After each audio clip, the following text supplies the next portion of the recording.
Welcome to boring past times, a place where history slows down, where we leave behind the noise of battles and the drama of kings, and instead wander quietly through the overlooked details of the past. Together, we will step into forgotten streets and dusty rooms, where the daily lives of ordinary people unfolded centuries ago.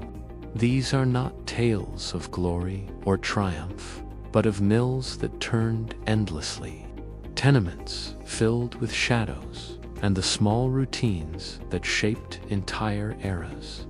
Let the soft rhythm of history guide you, not to excitement, but to rest. Tonight, we begin our journey. When you imagine New York City in the late 19th century, you might first think of glittering ballrooms, towering mansions along Fifth Avenue, or the rise of steel and stone skyscrapers that began to punctuate the skyline. This was the Gilded Age, after all a time of extraordinary wealth for a small number of families whose names still echo in history books: the Astors, the Vanderbilts, the Rockefellers. Yet beneath the shadow of their mansions and within walking distance of their grand avenues lay a very different world. It was a world of narrow streets, poorly lit staircases, and suffocating rooms, where the city's working poor lived in tenements. And with them came something less visible, but far more pervasive: disease. By the middle of the 19th century, New York had become one of the busiest ports in the world. Ships carried not only goods, but also thousands of new arrivals each week. Between 1870 and 1900, over 12 million immigrants passed through the United States, and a large share of them entered through New York.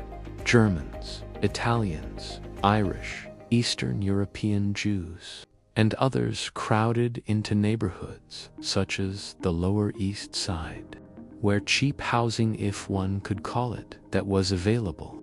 These tenements were built not with comfort in mind, but with profit.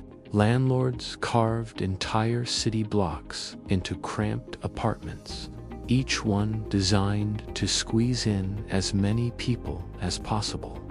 Imagine stepping into such a building.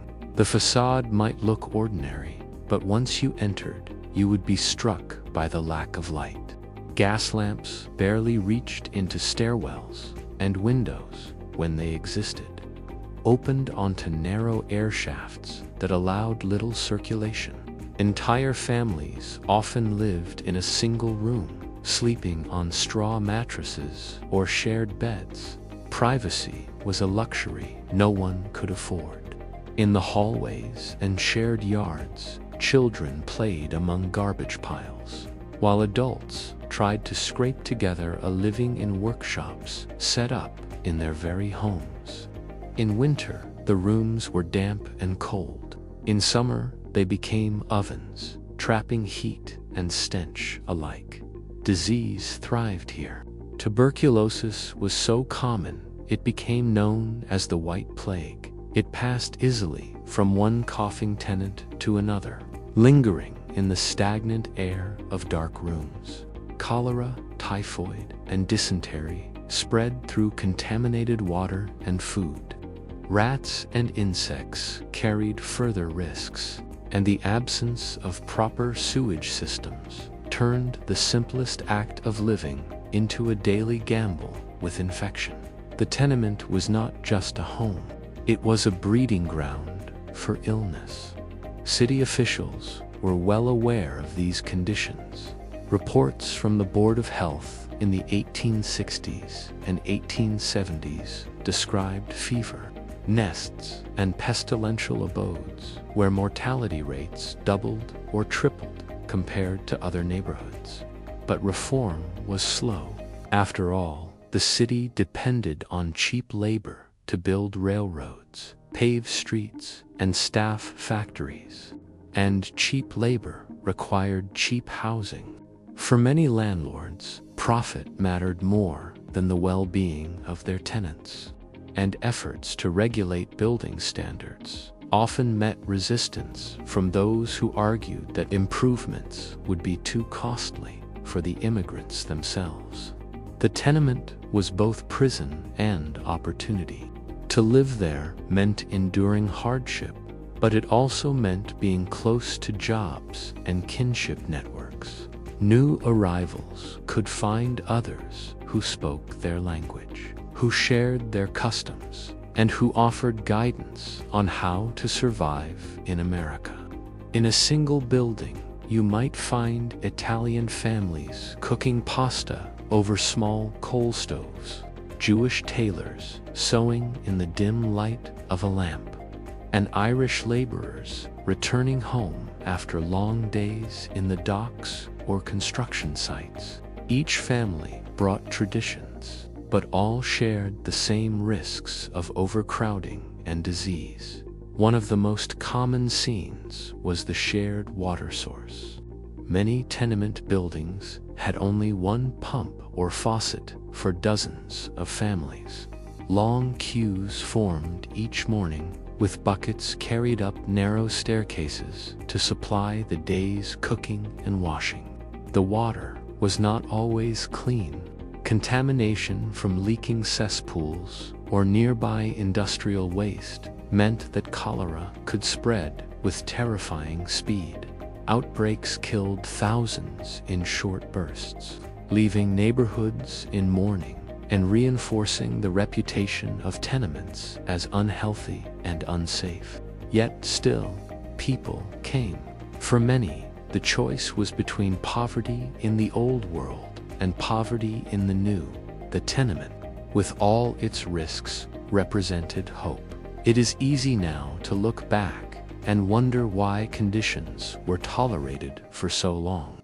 But consider the scale. By 1900, 2/3 of New Yorkers lived in tenement housing. Reform was not simply a matter of improving a handful of buildings. It required rethinking how the city itself was organized. Streets were narrow, infrastructure was outdated, and landlords held significant power over both politicians and tenants.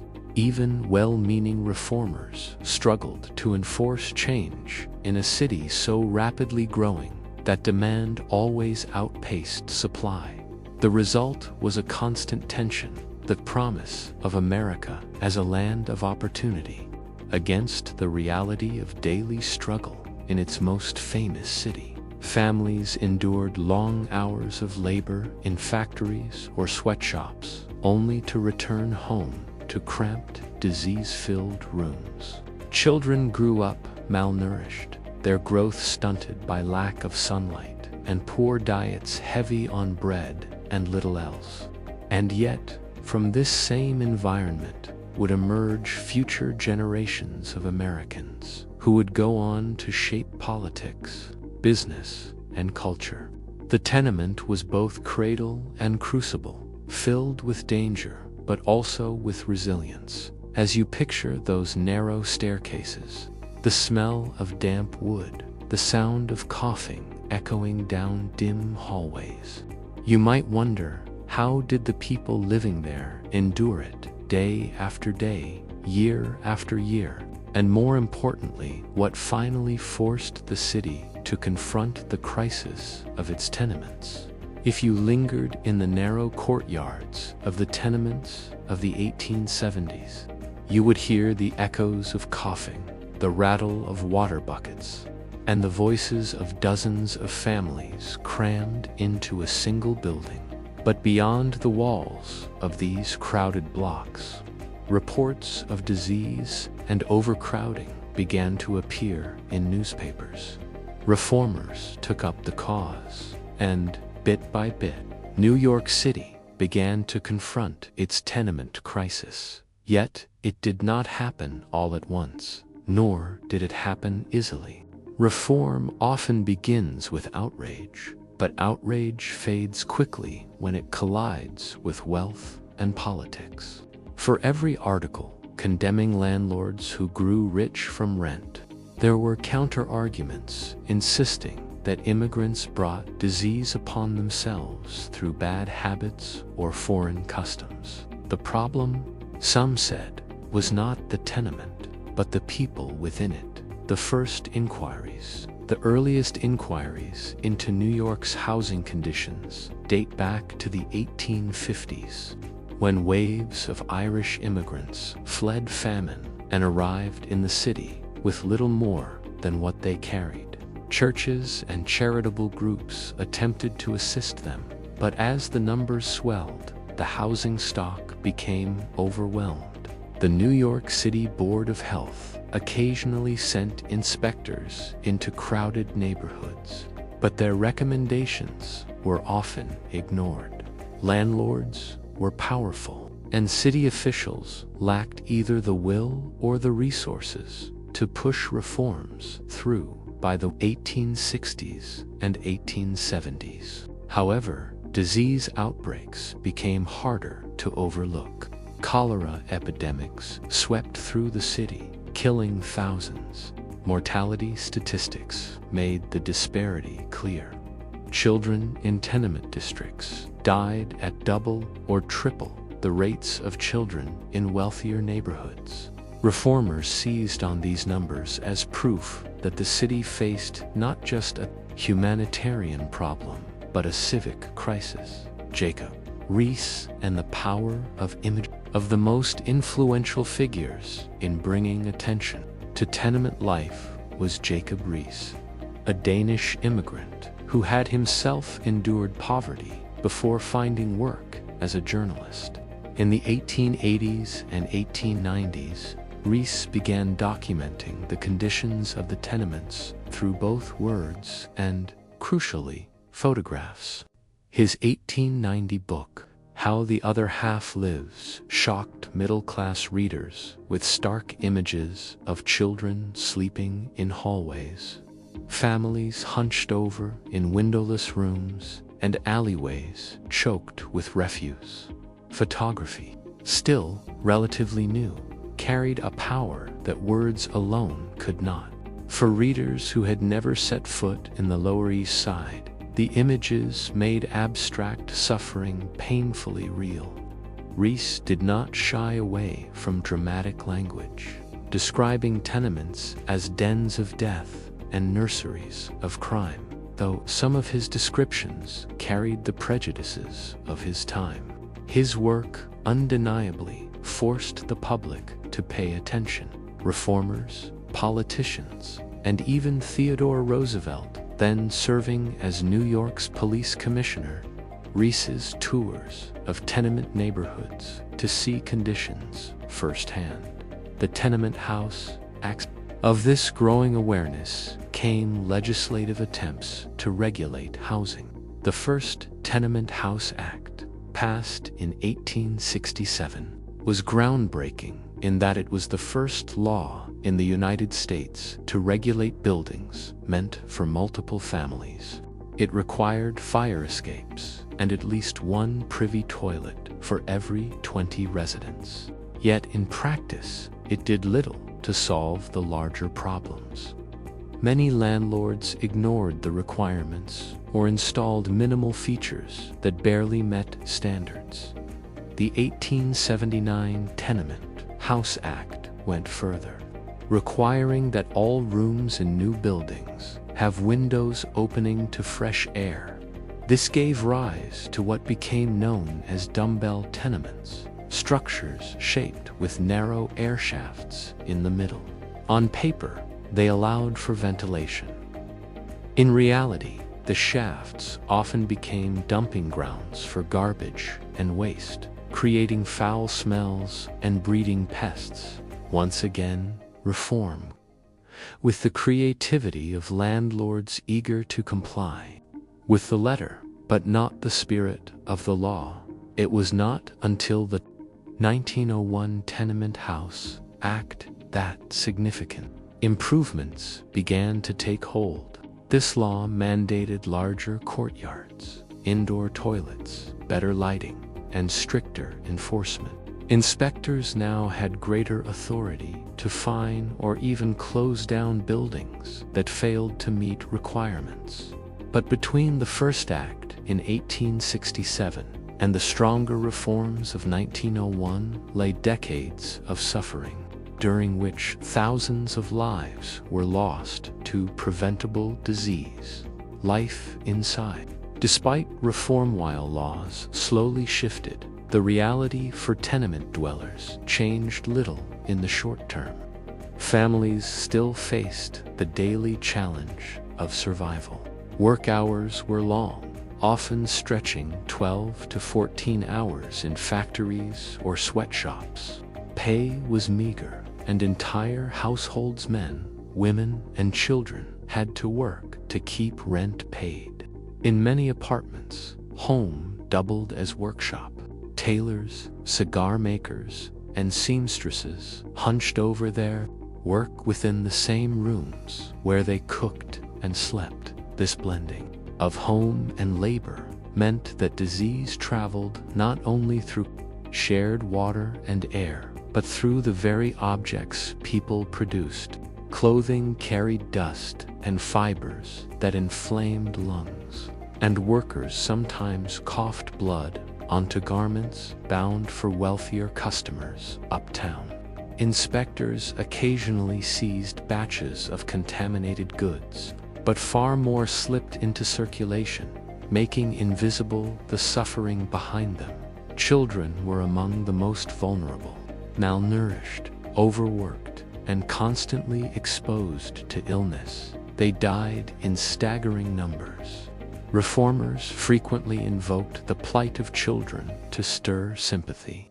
They pointed to tiny coffins carried through tenement streets as silent testimony to the need for change. The role of charities and settlement houses. While the city government lagged in action, charitable groups stepped in to fill the void. Churches ran soup kitchens and clothing drives, and organizations like the Children's Aid Society established orphanages and industrial schools. Settlement houses, such as the famous Henry Street Settlement, founded by Lillian Wald in 1893, provided medical care, education, and social support directly within tenement neighborhoods. Settlement houses were particularly significant because they sought not merely to provide charity, but to foster integration and community uplift. Nurses visited homes to provide basic health care.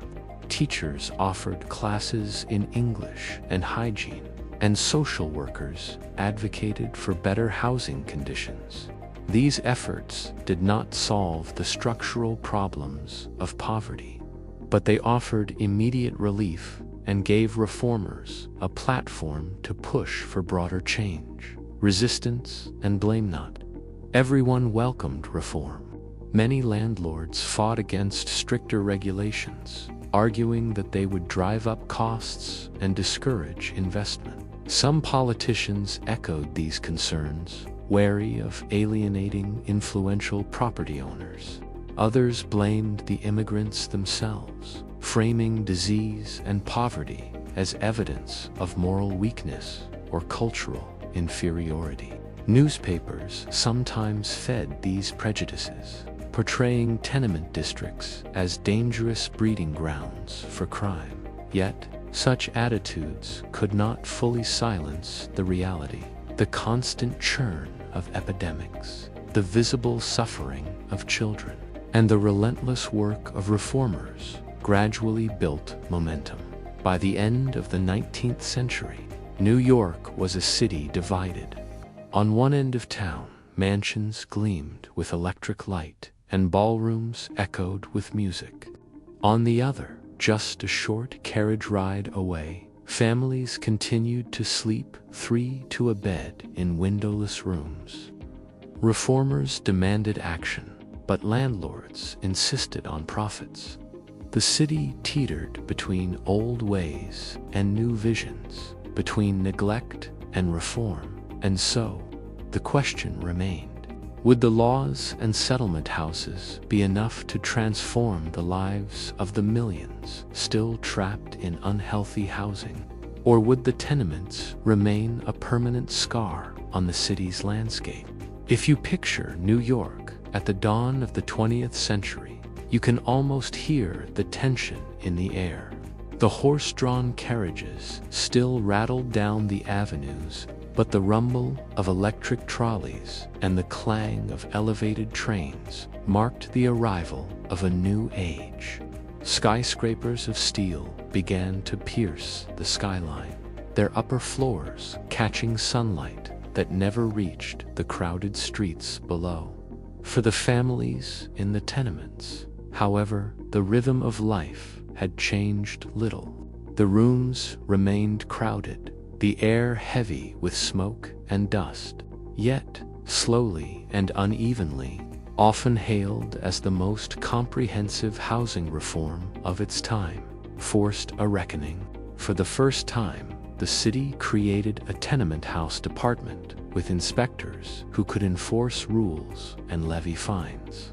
New buildings had to include indoor plumbing, proper ventilation, and more generous access to light. Yards and courtyards were enlarged, and landlords faced stricter oversight. This did not mean instant transformation. Old buildings, which housed the majority of tenants, remained as they were, unless rebuilt or significantly altered. Many landlords preferred to keep renting them as is, rather than invest in costly improvements. But the act signaled a new direction. It showed that the city could, at least in principle, put public health above private profit. For immigrant families arriving in the early 20th century, conditions were still harsh, but there were small improvements. Indoor toilets, for example, reduced reliance on shared outdoor privies. Wider courtyards allowed a bit more light to reach lower floors, and public campaigns on sanitation gradually improved habits of waste disposal. Still, the density of life in tenement districts remained almost unimaginable to outsiders. In some Lower East Side blocks, more than 4,000 people crowded into a single acre. Epidemics and public health. Tenements remained vulnerable to disease well into the new century. Tuberculosis, in particular, continued to claim lives. Known as the consumption, it spread insidiously, attacking lungs already weakened by poor diets and long working hours. Entire families might fall ill, with little recourse other than charity hospitals that were themselves overcrowded. Public health campaigns began urging tenants to open windows, avoid spitting indoors, and seek fresh air. Parks and playgrounds were expanded, partly with the idea that open spaces could serve as the city's lungs. Public baths also became a feature of reform.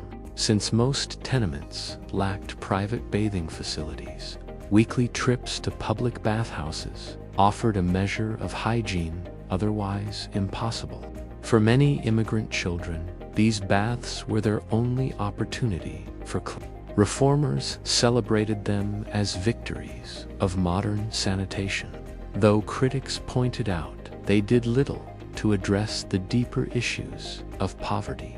Shifting populations as decades passed, the makeup of the tenement neighborhoods began to change.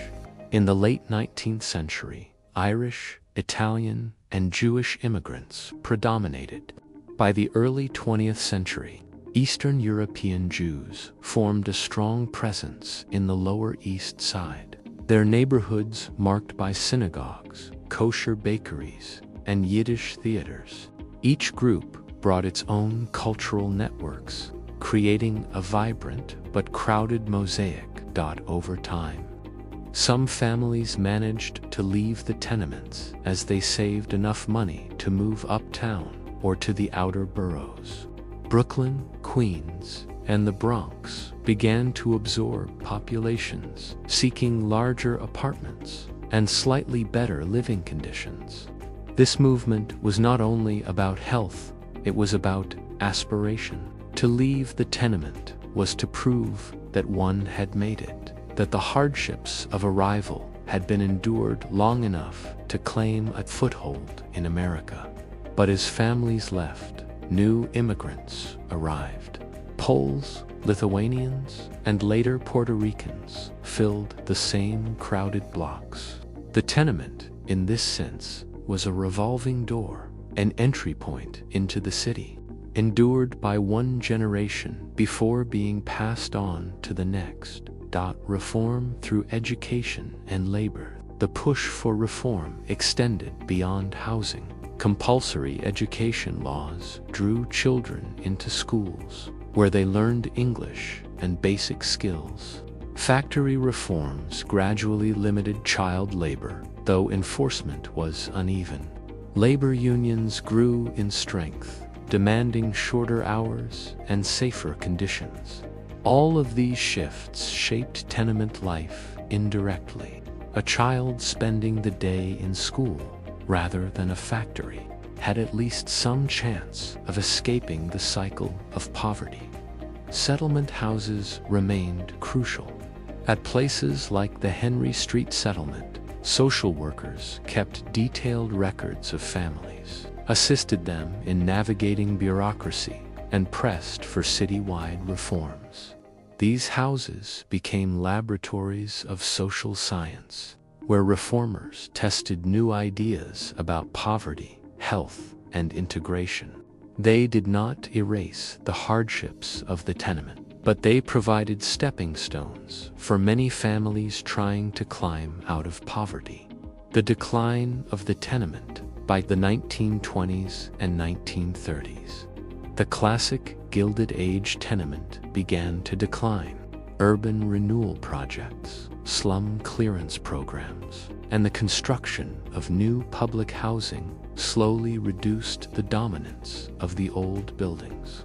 The Great Depression accelerated these changes, as economic collapse forced the government to intervene more directly in housing and welfare. New Deal programs supported public housing projects that, at least in theory, offered healthier environments. Yet decline was uneven. Many tenements remained occupied for decades, and some survive to this day. In neighborhoods like the Lower East Side, buildings that once housed impoverished immigrants would, in the late 20th century, become the focus of gentrification. What was once seen as overcrowded and dangerous later became historic and desirable, a reminder of how time reshapes perceptions, the legacy of survival for those who lived through it. Tenement life left lasting marks. Stories passed down through families often focused not only on hardship but on resilience. A grandmother might recall sewing into the night by lamplight, or a grandfather might describe hauling water up for flights of stairs. These memories became part of family identities, shaping how later generations understood their roots. In many ways, the tenement embodied the contradictions of America itself. It was a place of struggle and deprivation, yet also a place where dreams of a better life began. The same narrow rooms that bred disease also nurtured community ties, cultural traditions, and the determination to endure.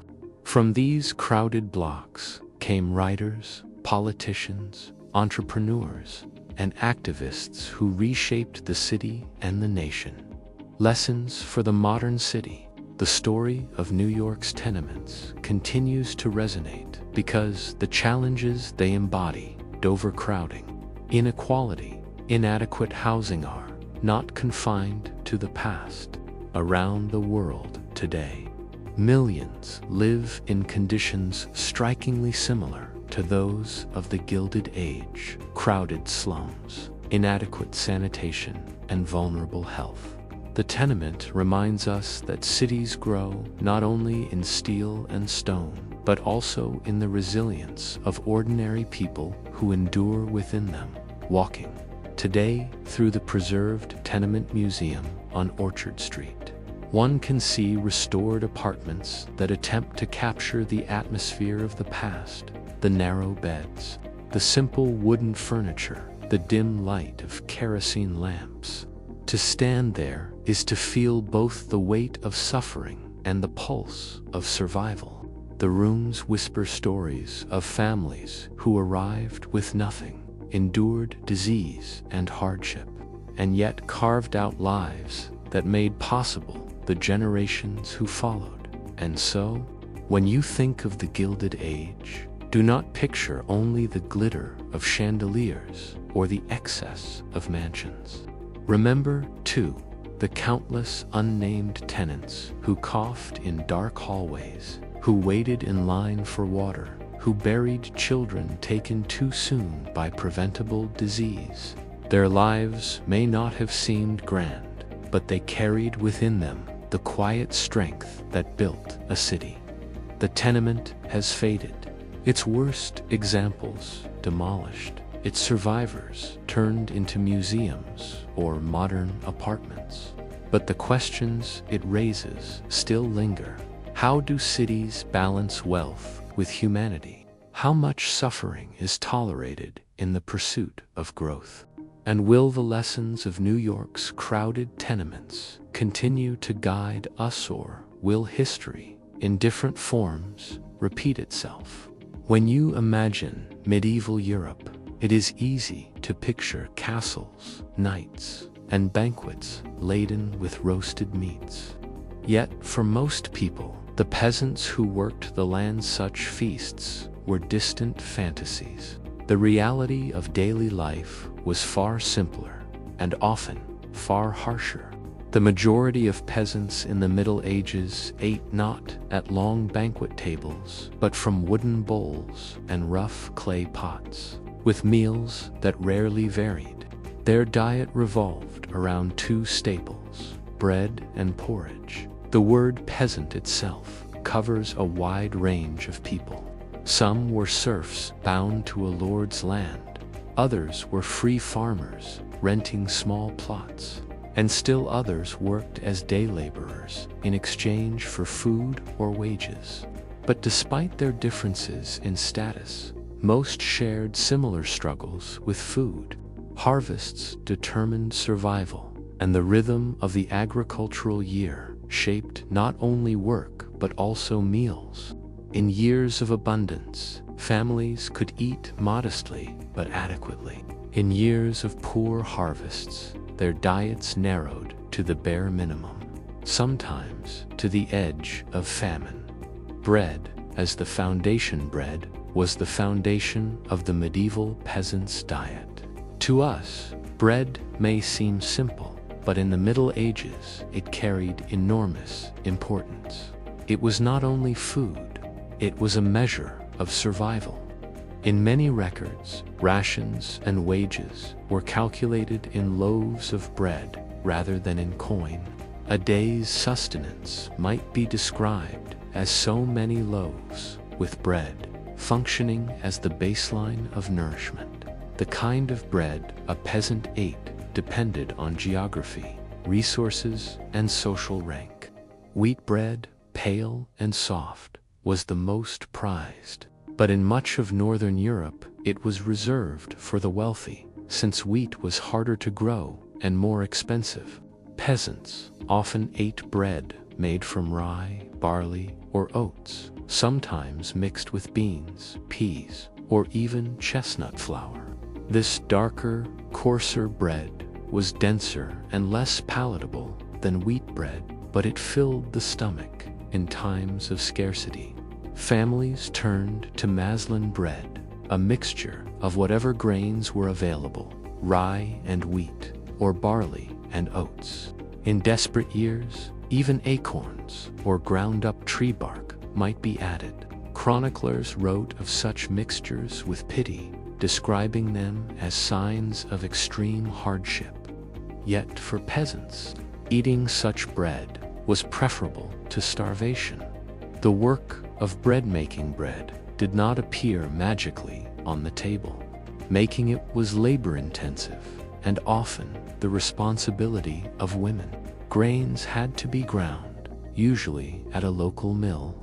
Mills were often controlled by a lord who charged peasants fees to use them. These fees could consume a significant portion of a family's resources. Yet, grinding by hand with cornstones was so exhausting and time-consuming that most had no choice. Once ground into flour, the grain was mixed with water, sometimes with yeast or a sourdough starter, and baked. Ovens, like mills, were often communal or lord-controlled, and peasants paid for access.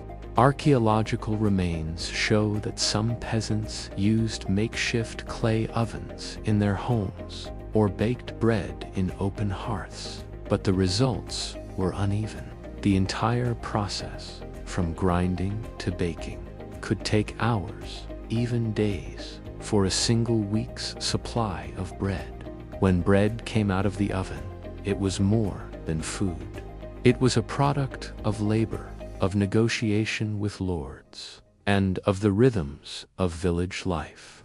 A round loaf on a table represented survival for the next few days. To run out of bread meant hunger, and hunger meant vulnerability to disease and exhaustion. Porridge and the flexibility of grains alongside bread. Porridge was a second cornerstone of the peasant diet. Unlike bread, porridge did not require ovens or mills.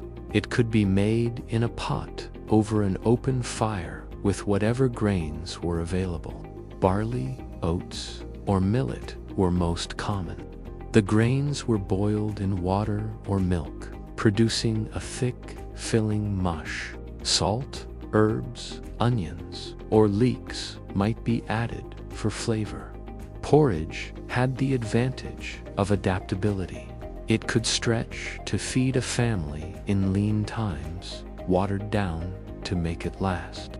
When times were better, it could be enriched with meat drippings, cheese, or butter. Sweet versions, flavored with honey or dried fruits, appeared on rare occasions, often during festivals.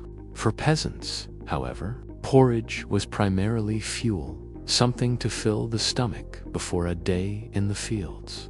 Unlike bread, porridge left little trace in the written record, perhaps because it was so ordinary. Chronicles, poems, and records rarely mentioned it. Yet, archaeological evidence and dietary studies make clear that it was omnipresent. Where bread required mills, ovens, and social negotiation, porridge required only a pot, a fire, and grain. It was food stripped down to its essence, simple, sustaining, endlessly repeated.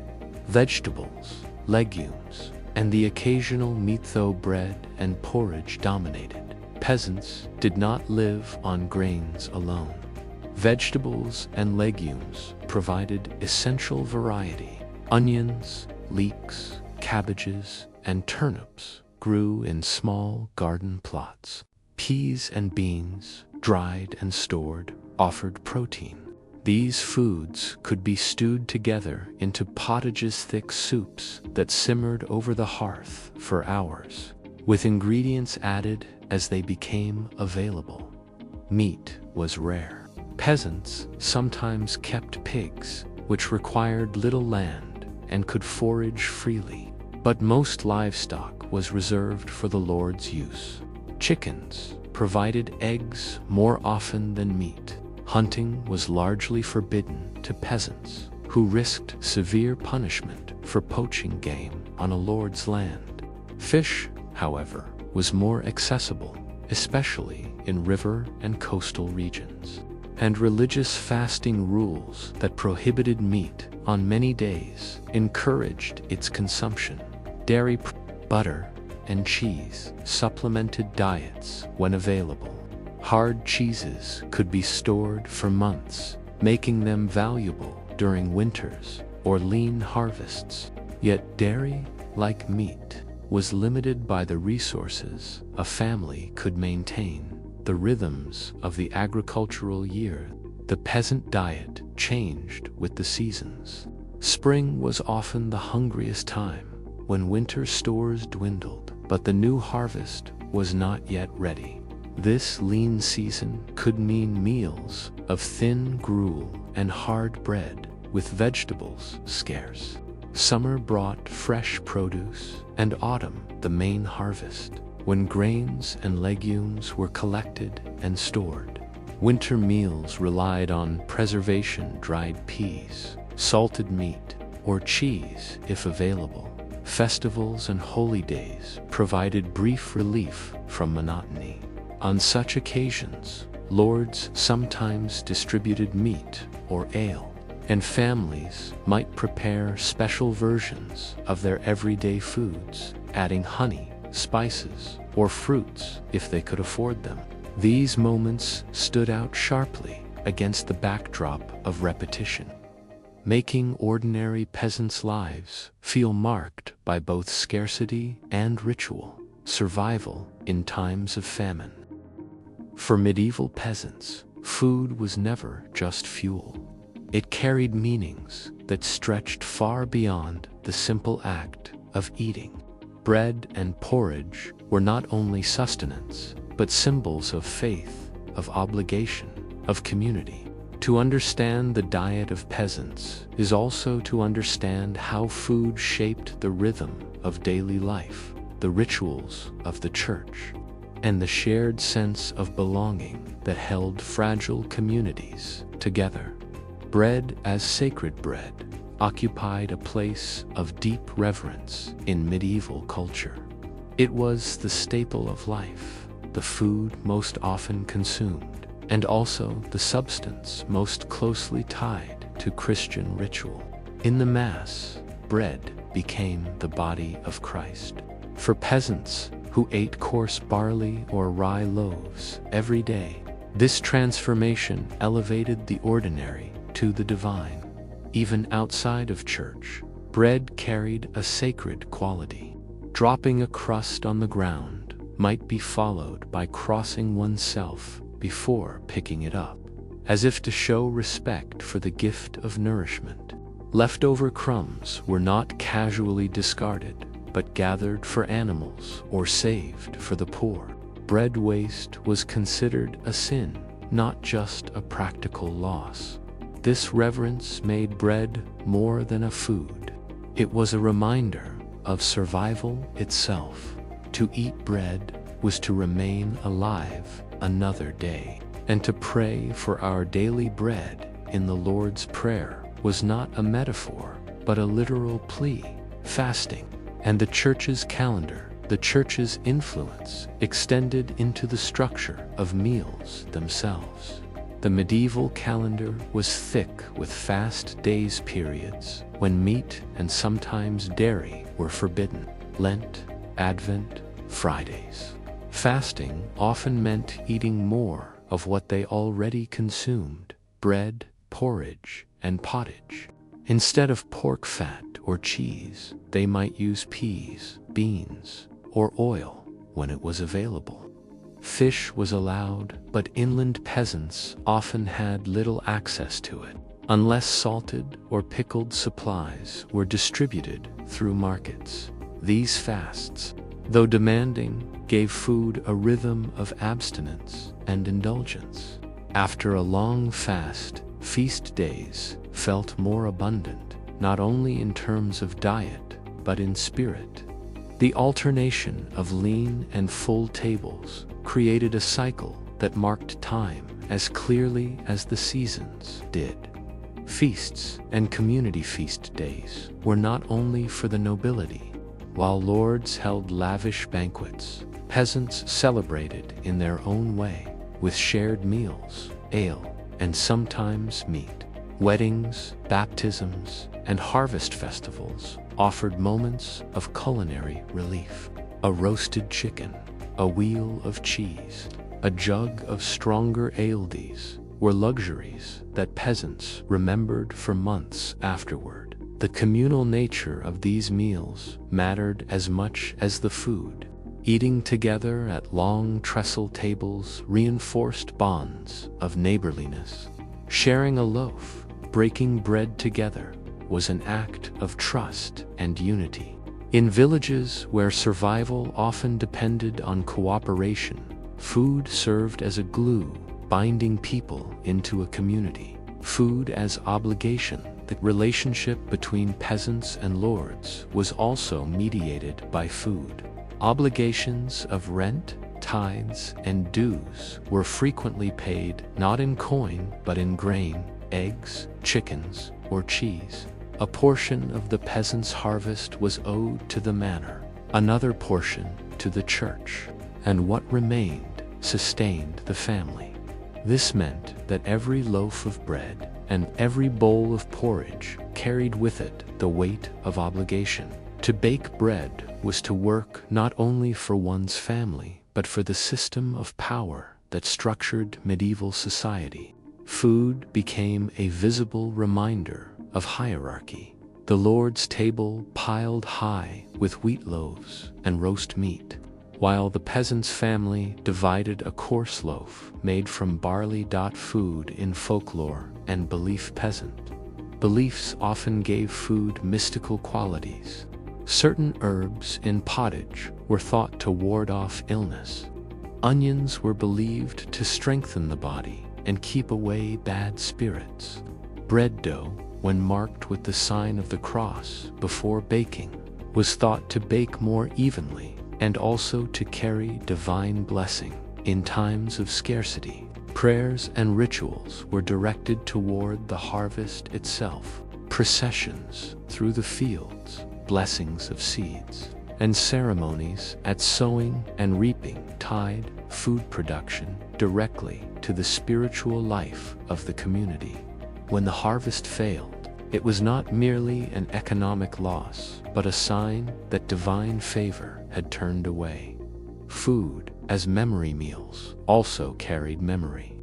The repetition of bread and porridge, day after day, year after year, created a rhythm of life that linked generations.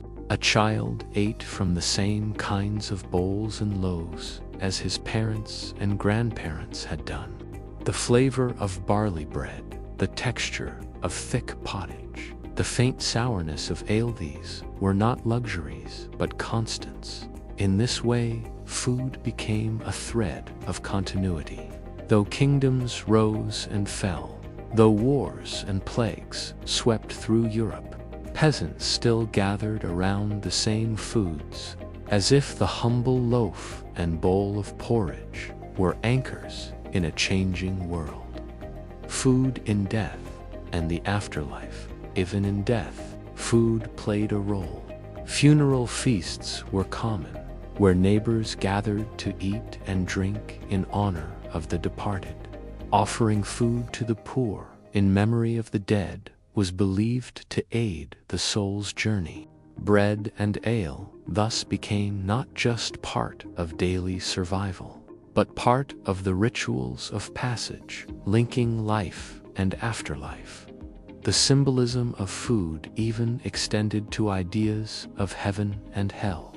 Heaven was imagined as a banquet, an eternal feast, while hell was sometimes described as endless hunger or the absence of food.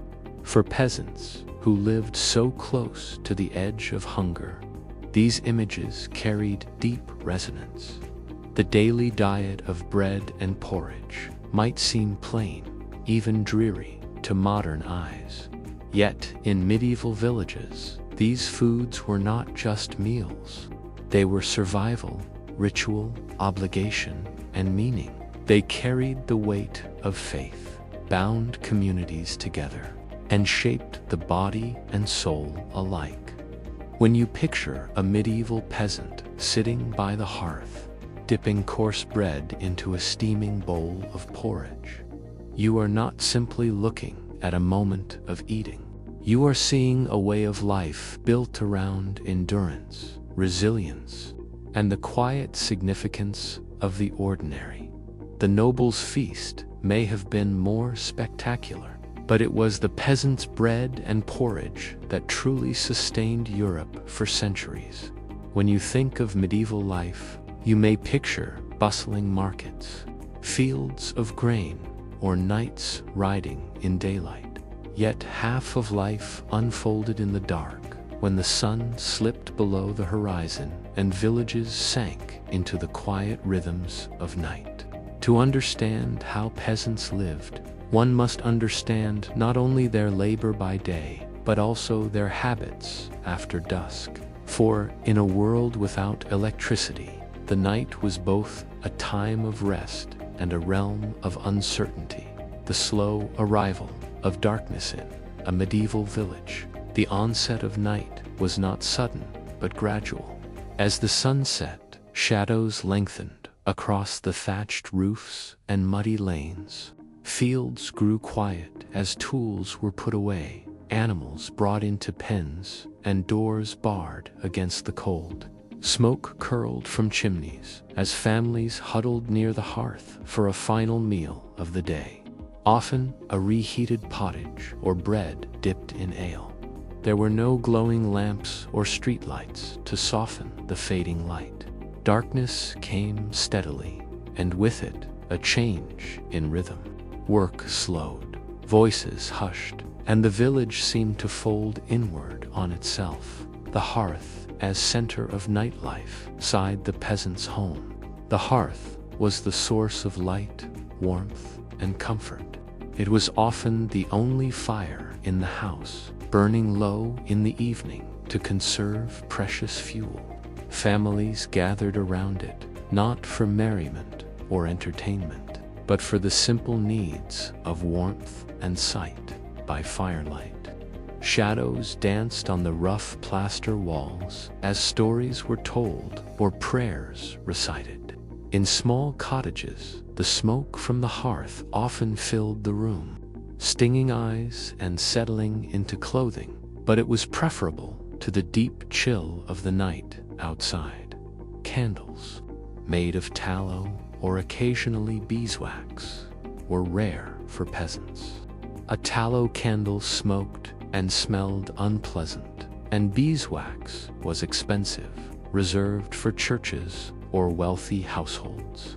Instead, rushlight's thin reeds, dipped in animal fat, provided a brief, sputtering glow. Their flames lasted less than an hour, and they had to be replaced frequently, making them impractical for long evenings. Curfews and the regulation of night. The word curfew comes from the French couvre-feu, meaning cover fire. In many medieval towns and villages, a curfew bell rang in the evening to remind residents to extinguish their hearths and prepare for rest. This was partly for safety, to prevent fires in tightly packed wooden buildings, and partly for order, to discourage wandering after dark. For peasants, this curfew bell was a signal that night had truly begun. Fires were damped down, doors secured, and movement outdoors restricted. Though some may have ignored the bell in the privacy of their cottages, the ritual reinforced a sense of closure. The day was over, and the long night ahead belonged to silence and caution. For medieval peasants, food was never just fuel. It carried meanings that stretched far beyond the simple act of eating. Bread and porridge were not only sustenance, but symbols of faith, of obligation, of community. To understand the diet of peasants is also to understand how food shaped the rhythm of daily life, the rituals of the church, and the shared sense of belonging that held fragile communities together. Bread as sacred bread occupied a place of deep reverence in medieval culture. It was the staple of life, the food most often consumed, and also the substance most closely tied to Christian ritual. In the Mass, bread became the body of Christ. For peasants who ate coarse barley or rye loaves every day, this transformation elevated the ordinary to the divine. Even outside of church, bread carried a sacred quality. Dropping a crust on the ground might be followed by crossing oneself before picking it up, as if to show respect for the gift of nourishment.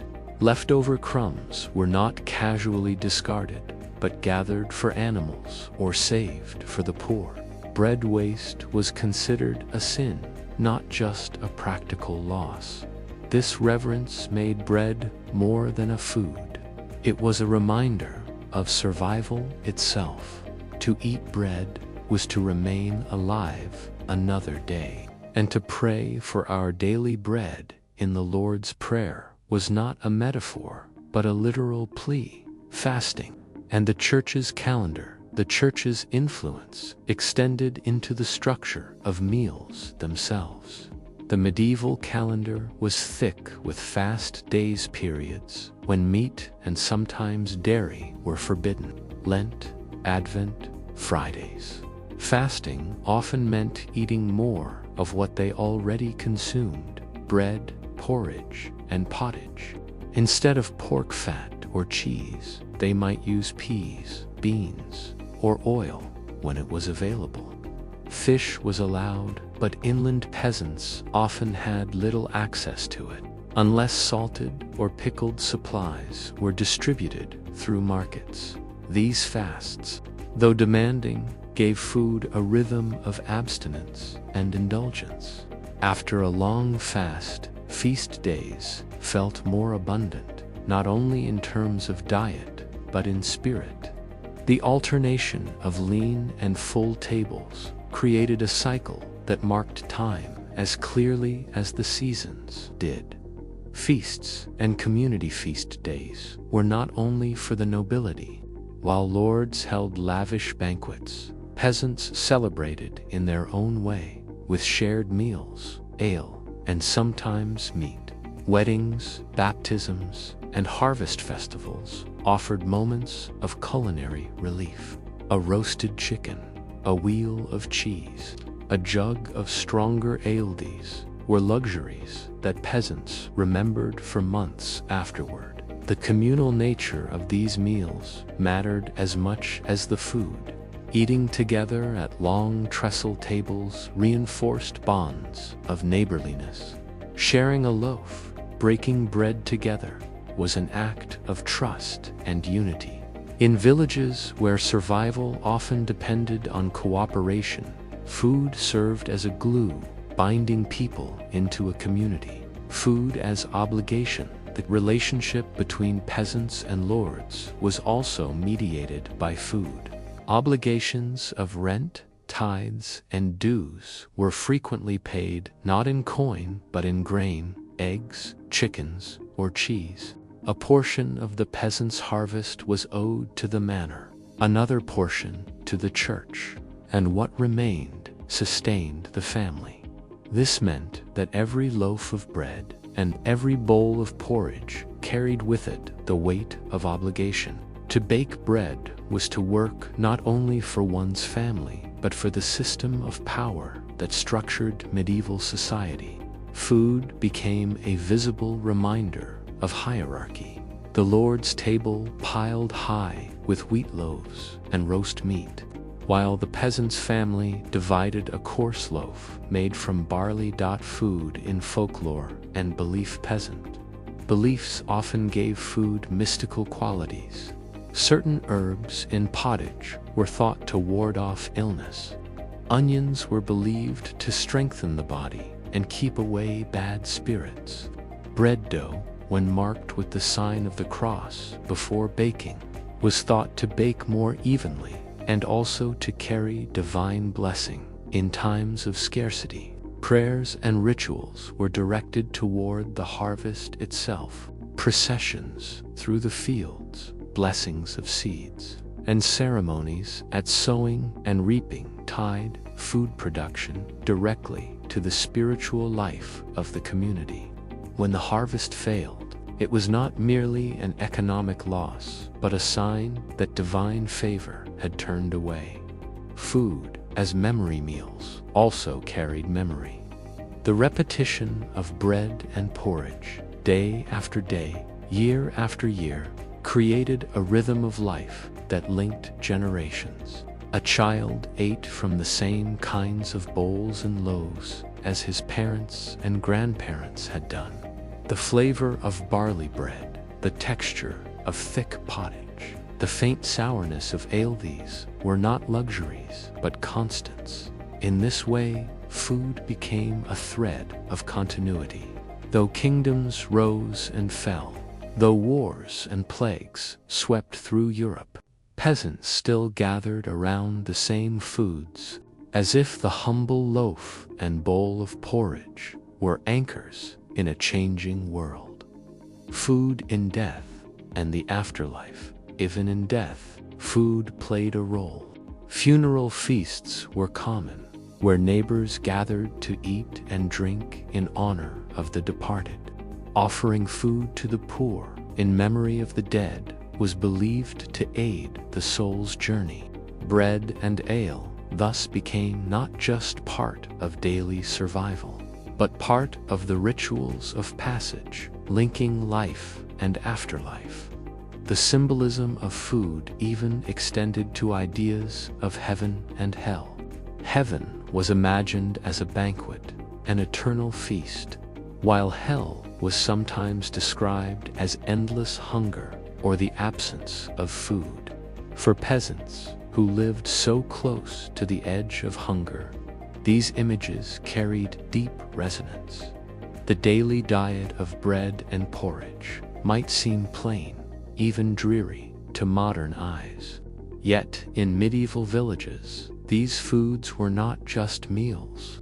They were survival, ritual, obligation, and meaning. They carried the weight of faith, bound communities together, and shaped the body and soul alike. When you picture a medieval peasant sitting by the hearth, dipping coarse bread into a steaming bowl of porridge, you are not simply looking at a moment of eating. You are seeing a way of life built around endurance, resilience, and the quiet significance of the ordinary. The noble's feast may have been more spectacular, but it was the peasant's bread and porridge that truly sustained Europe for centuries. When you think of medieval life, you may picture bustling markets, fields of grain, or knights riding in daylight. Yet half of life unfolded in the dark, when the sun slipped below the horizon and villages sank into the quiet rhythms of night. To understand how peasants lived, one must understand not only their labor by day, but also their habits after dusk. For, in a world without electricity, the night was both a time of rest and a realm of uncertainty. The slow arrival of darkness in a medieval village. The onset of night was not sudden, but gradual. As the sun set, shadows lengthened across the thatched roofs and muddy lanes. Fields grew quiet as tools were put away, animals brought into pens, and doors barred against the cold. Smoke curled from chimneys as families huddled near the hearth for a final meal of the day. Often a reheated pottage or bread dipped in ale. There were no glowing lamps or streetlights to soften the fading light. Darkness came steadily, and with it, a change in rhythm.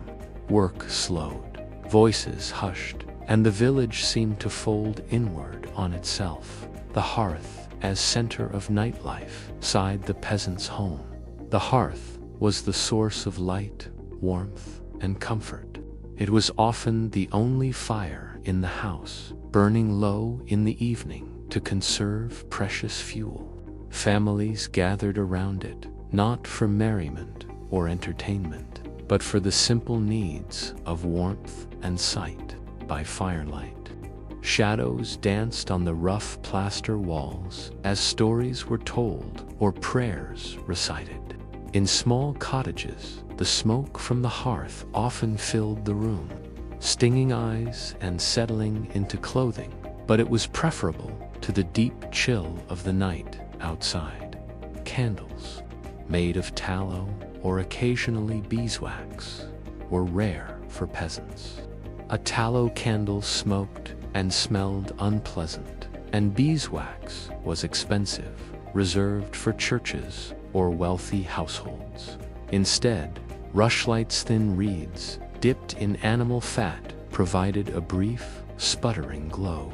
Their flames lasted less than an hour, and they had to be replaced frequently, making them impractical for long evenings. Curfews and the regulation of night. The word curfew comes from the French couvre-feu, meaning cover fire. In many medieval towns and villages, a curfew bell rang in the evening to remind residents to extinguish their hearths and prepare for rest. This was partly for safety, to prevent fires in tightly packed wooden buildings, and partly for order, to discourage wandering after dark. For peasants, this curfew bell was a signal that night had truly begun. Fires were damped down, doors secured, and movement outdoors restricted. Though some may have ignored the bell in the privacy of their cottages, the ritual reinforced a sense of closure. The day was over, and the long night ahead belonged to silence and caution. Though sight was limited, hearing sharpened in the darkness. A peasant lying on a straw bed might hear the lowing of cattle, the bark of a dog, or the distant call of an owl. The creak of wood in the rafters, the scurry of mice across the floor, or the cry of a restless child punctuated the stillness. For those awake in the night, the silence was rarely absolute. The natural world carried on. Winds rustled through trees, rain drummed on thatch, and foxes prowled in search of prey. These sounds were familiar and expected, yet always tinged with unease. For the night also held unknown dangers for medieval villagers. Darkness was not merely the absence of light, but a realm of uncertainty and risk. Bandits and thieves could move under cover of night. Wolves, though increasingly rare in many regions, remained a feared presence. Spirits, too, were believed to wander after dusk. Superstition and religion mingled in these fears. The devil was thought to work most actively at night. Witches, ghosts, and restless souls were imagined to haunt crossroads and graveyards. To wander after dark was not only dangerous in a physical sense, but spiritually perilous as well. Because of this, peasants rarely ventured outside after nightfall unless necessary. A trip to the stable to check on animals or a visit to a sick neighbor was undertaken with caution, perhaps carrying a lantern or muttering prayers against unseen forces. Divided sleep. Interestingly, medieval sleep was not like modern sleep. Historians studying records from the period have described the pattern of first sleep and second sleep. A peasant might lie down soon after nightfall, sleep for several hours, and then awaken around midnight. For an hour or two, people might pray, tend the fire, or even converse quietly before returning to bed for a second sleep until dawn. This pattern suited the rhythms of medieval life. It allowed time in the middle of the night for reflection, intimacy, or simple watchfulness. In a world where artificial light was scarce, waking during the darkest hours created a natural pause in the long stretch of night. Though night was primarily a time of rest, some tasks extended into darkness. Bakers, for example, often began their work in the early hours before dawn, ensuring that bread was ready for sale in the morning. Shepherds might stay awake to guard flocks from predators. Millers, whose water or windmills turned constantly, sometimes tended their machinery at odd hours. In towns, watchmen patrolled the streets, carrying lanterns and calling out the hours. Their presence served both practical and symbolic purposes. They provided some measure of safety, and they reminded residents that time continued to pass. Even in the absence of sunlight, a village at rest by the deepest part of the night, most of the village lay still. Families slept on straw pallets, sometimes several to a bed. The fire burned low, giving off little more than a faint glow. Outside, the moon lit the fields when skies were clear, while on cloudy nights the darkness was nearly absolute. This rest was not luxurious. Cold crept in through the walls, and straw mattresses provided little comfort. Yet, for peasants who had labored from dawn to dusk, sleep came quickly. The night, with all its fears and silences, was above all a time for weary bodies to recover. Night in a medieval village was not empty, but filled with small details: the smell of smoke, the flicker of a rushlight, the toll of a curfew bell, the quiet creak of wood in the rafters. It was a world shaped by limits of sight, of safety, of choice. And yet, within these limits, peasants made lives. They rested, they prayed, they dreamed. But this raises a question. How did these nightly habits of sleep, of fear, of ritual shape the larger culture of the Middle Ages? Did the rhythms of darkness influence not only daily life, but also beliefs about time, safety, and the unseen world? The medieval world was deeply shaped by religion and belief, and nowhere did these ideas feel more present than in the dark of night. When the sun set and shadows stretched across the countryside, the imagination often filled the darkness with unseen forces, spirits, demons, or signs from God. Night was not simply a pause between days. It was a time when faith and fear merged, when the unseen world seemed closest. The church bell in the darkness, the village church, was often the tallest and most solid structure for miles around, its spire rising above thatched cottages and fields. At night, its presence was felt, not through sight, but sound. Bells rang for prayers, for curfews, and sometimes in emergencies, such as fire or attack, for peasants. These bells were reminders that even in the dark, the church's presence continued. The toll of a bell at matins, often just before dawn, called monks or priests to prayer.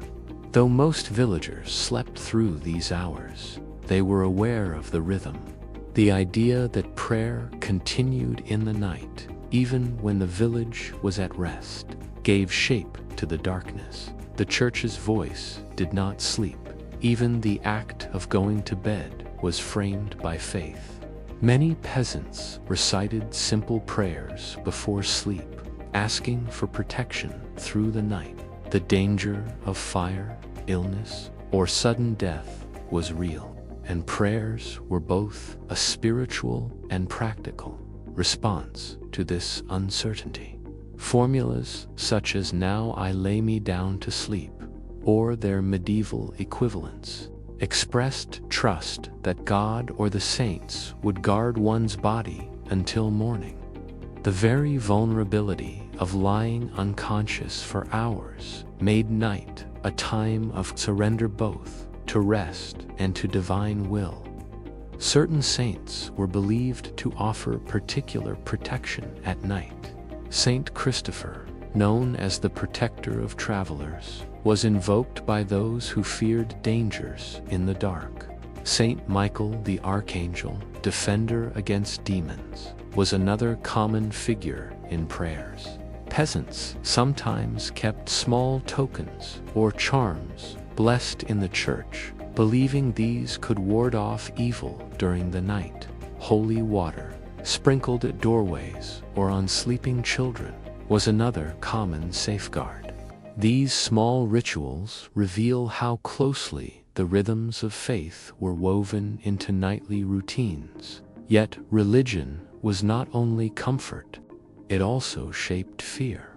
The church often taught that demons were most active at night, prowling in search of souls. Ghosts, too, were believed to wander more freely in darkness, unable to rest until prayers or penance were offered. Stories circulated of restless spirits haunting crossroads, of witches gathering in secret, of animals behaving strangely under the influence of the devil. Such tales, passed quietly by firelight, gave shape to fears that peasants already felt in the silence of night. For many, the line between superstition and faith was thin. A whispered charm, a muttered prayer, the hanging of a protective herb, these actions blended together into a nightly defense against the unseen dot.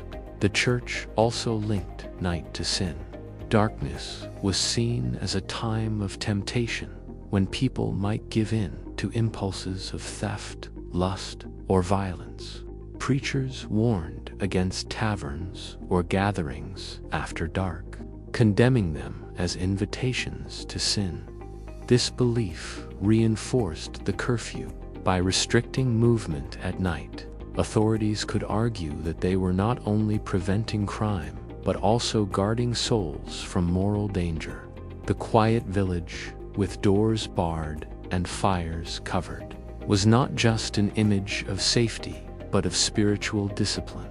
Sleep itself carried religious and superstitious meaning. Dreams were often interpreted as messages from God, or alternatively, as tricks of the devil. A dream of bread might signify good harvests ahead. A dream of falling might be read as a warning to repent. Peasants rarely wrote their dreams down, but clerical texts show how widespread these interpretations were. In a world where daily life was precarious, the idea that night visions could reveal hidden truths offered both comfort and anxiety in towns and some larger villages. Watchmen patrolled the streets after curfew, carrying lanterns or torches. They called out the hours and reported disturbances. These watchmen were not only practical guardians, but symbolic figures, representing order in the midst of darkness. To hear the call of the watch at night was to be reminded that someone was awake, keeping danger at bay. Yet, the very need for a watch reinforced the idea that night was a time of risk.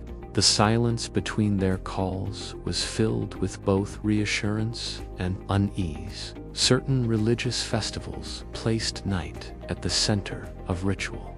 Christmas Eve and Easter Vigil were celebrated in churches lit by candles, with prayers, songs, and processions continuing into the dark hours. For peasants, these rare gatherings transformed the night into something holy rather than fearful. On such nights, the darkened church filled with flickering candlelight, the sound of chant, and the scent of incense. The ordinary fear of night seemed suspended, replaced by a sense of communal wonder.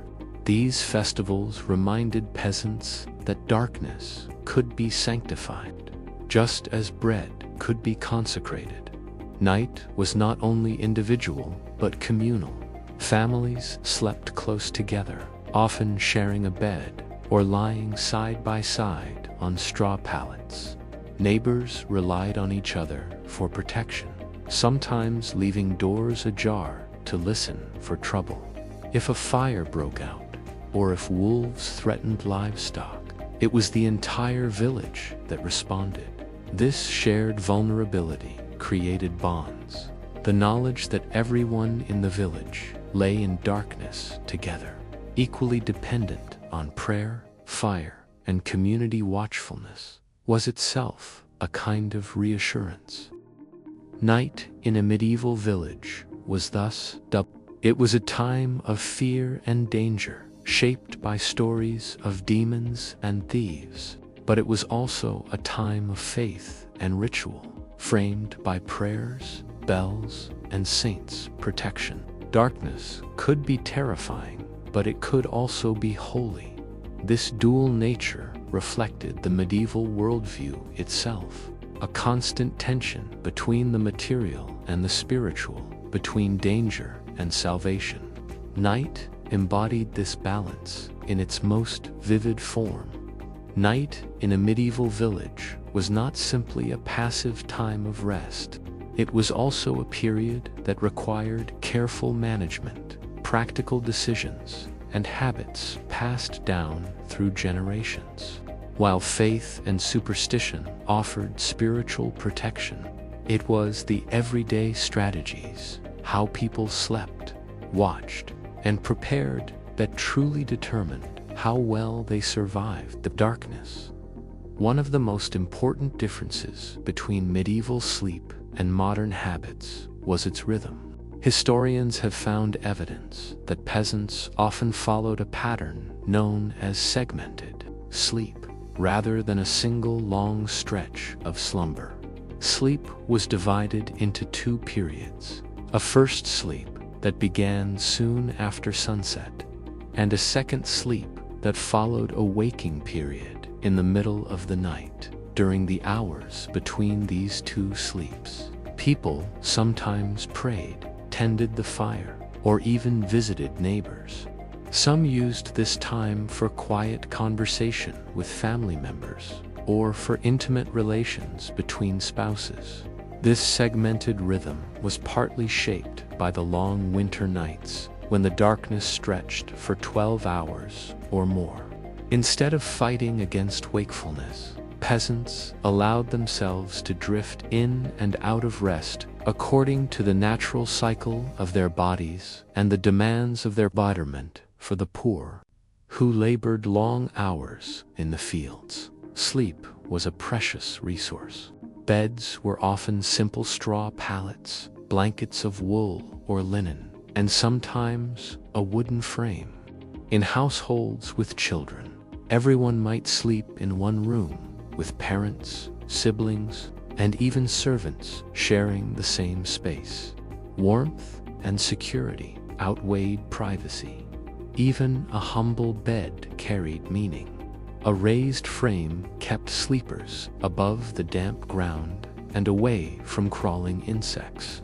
Straw, though coarse, could be renewed regularly, keeping pests somewhat under control. Families with more resources sometimes added feathers or wool stuffing for comfort. Bed curtain, though rare in peasant homes, were common in wealthier households and served not only for warmth but also for privacy. For peasants, sleeping together in shared spaces emphasized communal survival. The bed was less a place of individuality than of family solidarity. The act of covering the fire before bed was itself a ritual. Banks of ash were drawn over glowing coals to keep them smoldering until morning.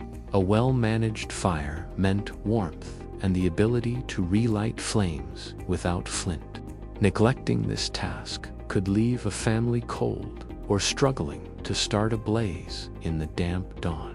While most of the village slept, someone was always awake, whether by duty or necessity. Larger villages often employed night watchmen who patrolled the streets or the boundaries. In smaller hamlets, neighbors took turns keeping an ear open for threats. The most pressing danger was fire. Thatched roofs, timber walls, and open flames meant that a single accident could destroy an entire settlement.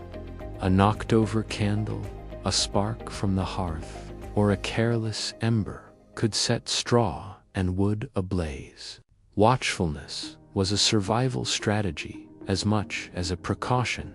Animals, too, required guarding. Livestock was essential to survival, and wolves or thieves could strike under cover of darkness.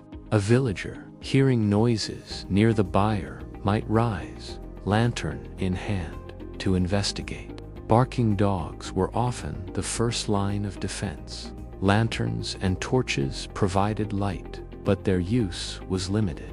Oil was costly, candles required labor to make, and torches burned quickly.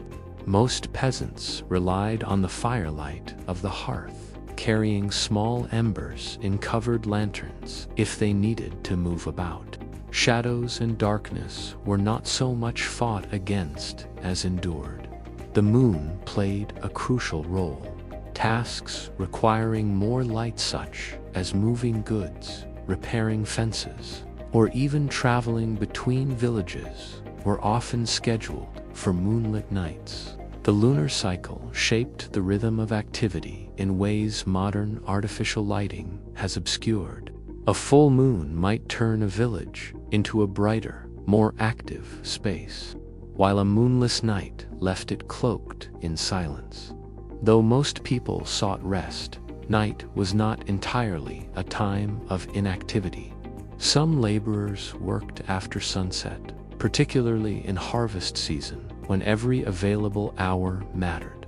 Grain needed threshing, hay needed turning, and animals often required attention at irregular hours. Bakers commonly began their work in the middle of the night, so that fresh bread could be ready for morning markets. Millers sometimes operated under cover of darkness, taking advantage of wind or water flow at times when others were asleep. In towns, craftsmen occasionally labored by candlelight, though this was rare among peasants. Seasonal work was even more demanding. During lambing season, shepherds kept watch through the night to assist struggling animals. In vineyards, pressing grapes for wine sometimes extended into late hours, with torches illuminating the press. These tasks turned night into an extension of the workday, showing how necessity often outweighed comfort. To a medieval villager, night was filled with sounds. The barking of dogs, the lowing of cattle, the creak of wood in the windall were reminders of life persisting in the dark.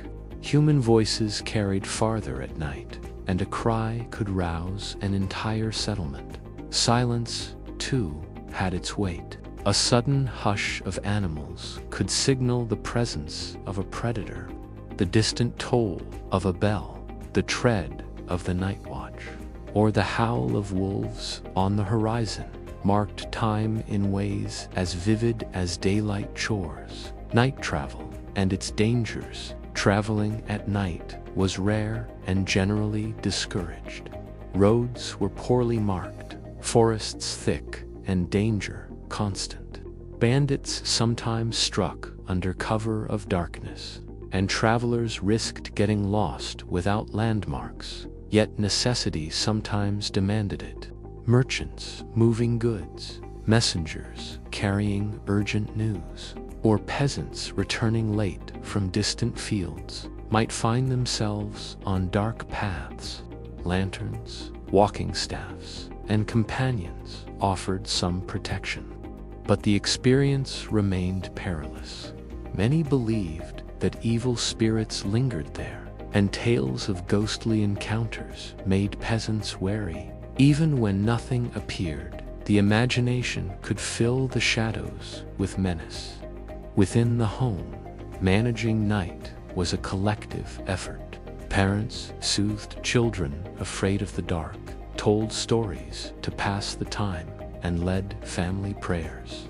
Older children might be sent to check the fire, fetch water, or secure doors. Neighbors shared responsibilities, too. A sick villager might need watching through the night, with friends or kin taking shifts. If an animal gave birth or fell ill, assistance was often communal. These small acts reflected the interdependence that defined rural survival. The strategies of night shifted with the seasons. In summer, nights were short and often warm, with windows or doors left open for ventilation. Sleep was lighter, interrupted by early dawn.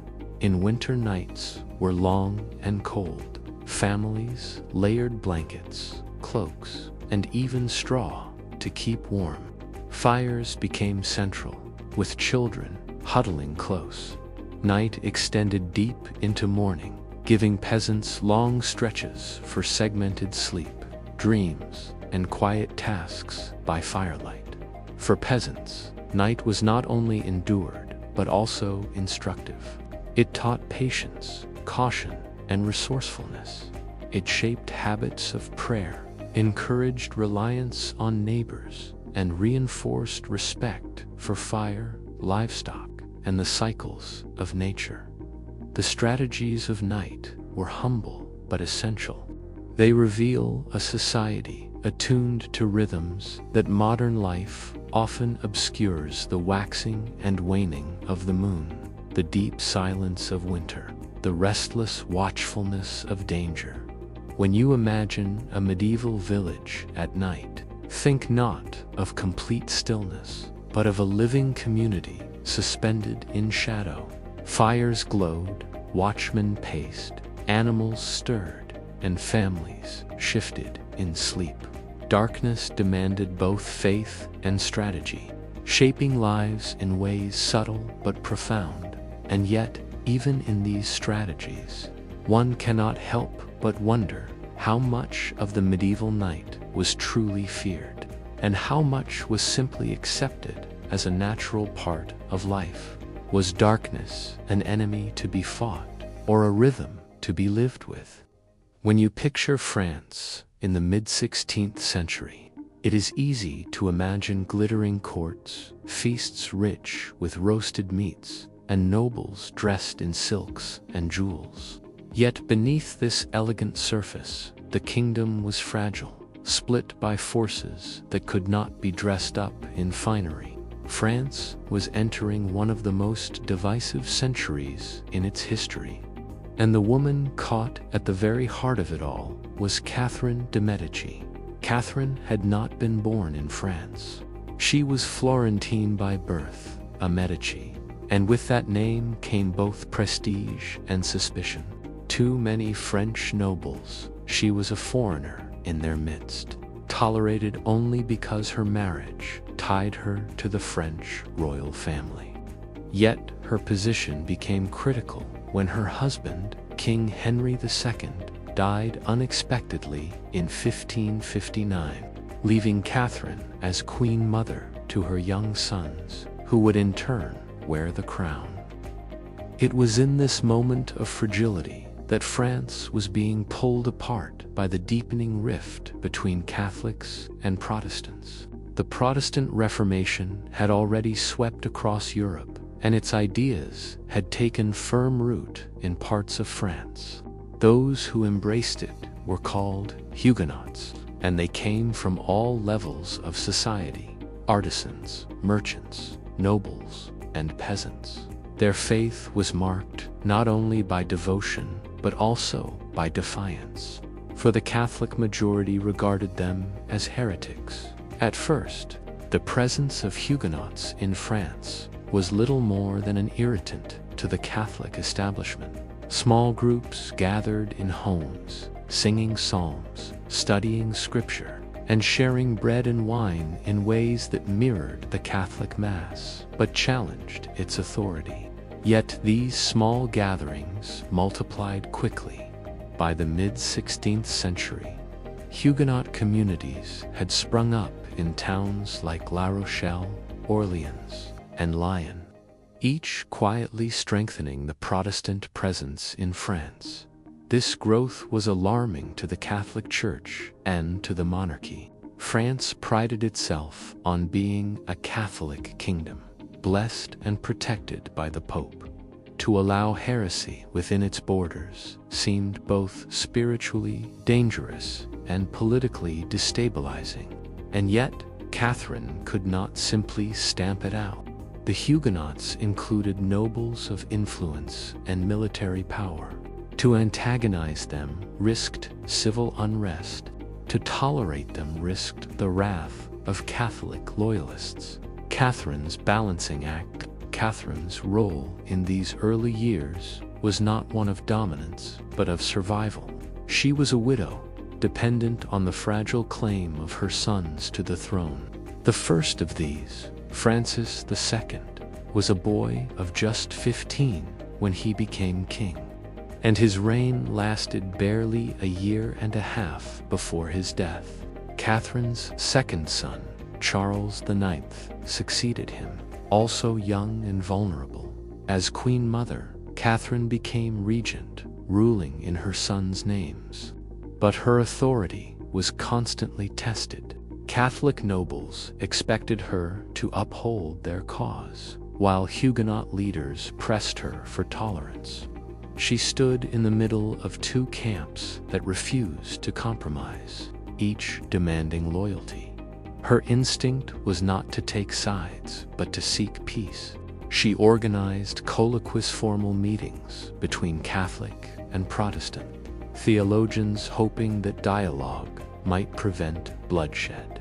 One such meeting, the Colloquy of Poissy in 1561, brought together leading voices of both faiths.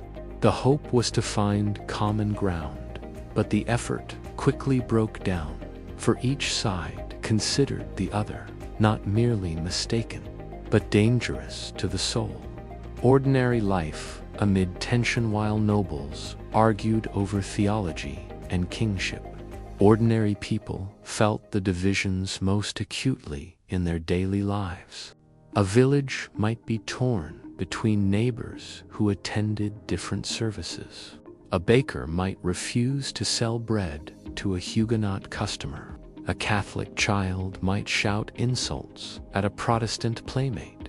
Small quarrels over religion could spark violence, and violence spread like fire through dry fields, markets, festivals, and weddings. All the social fabric that tied communities together became fraught with suspicion.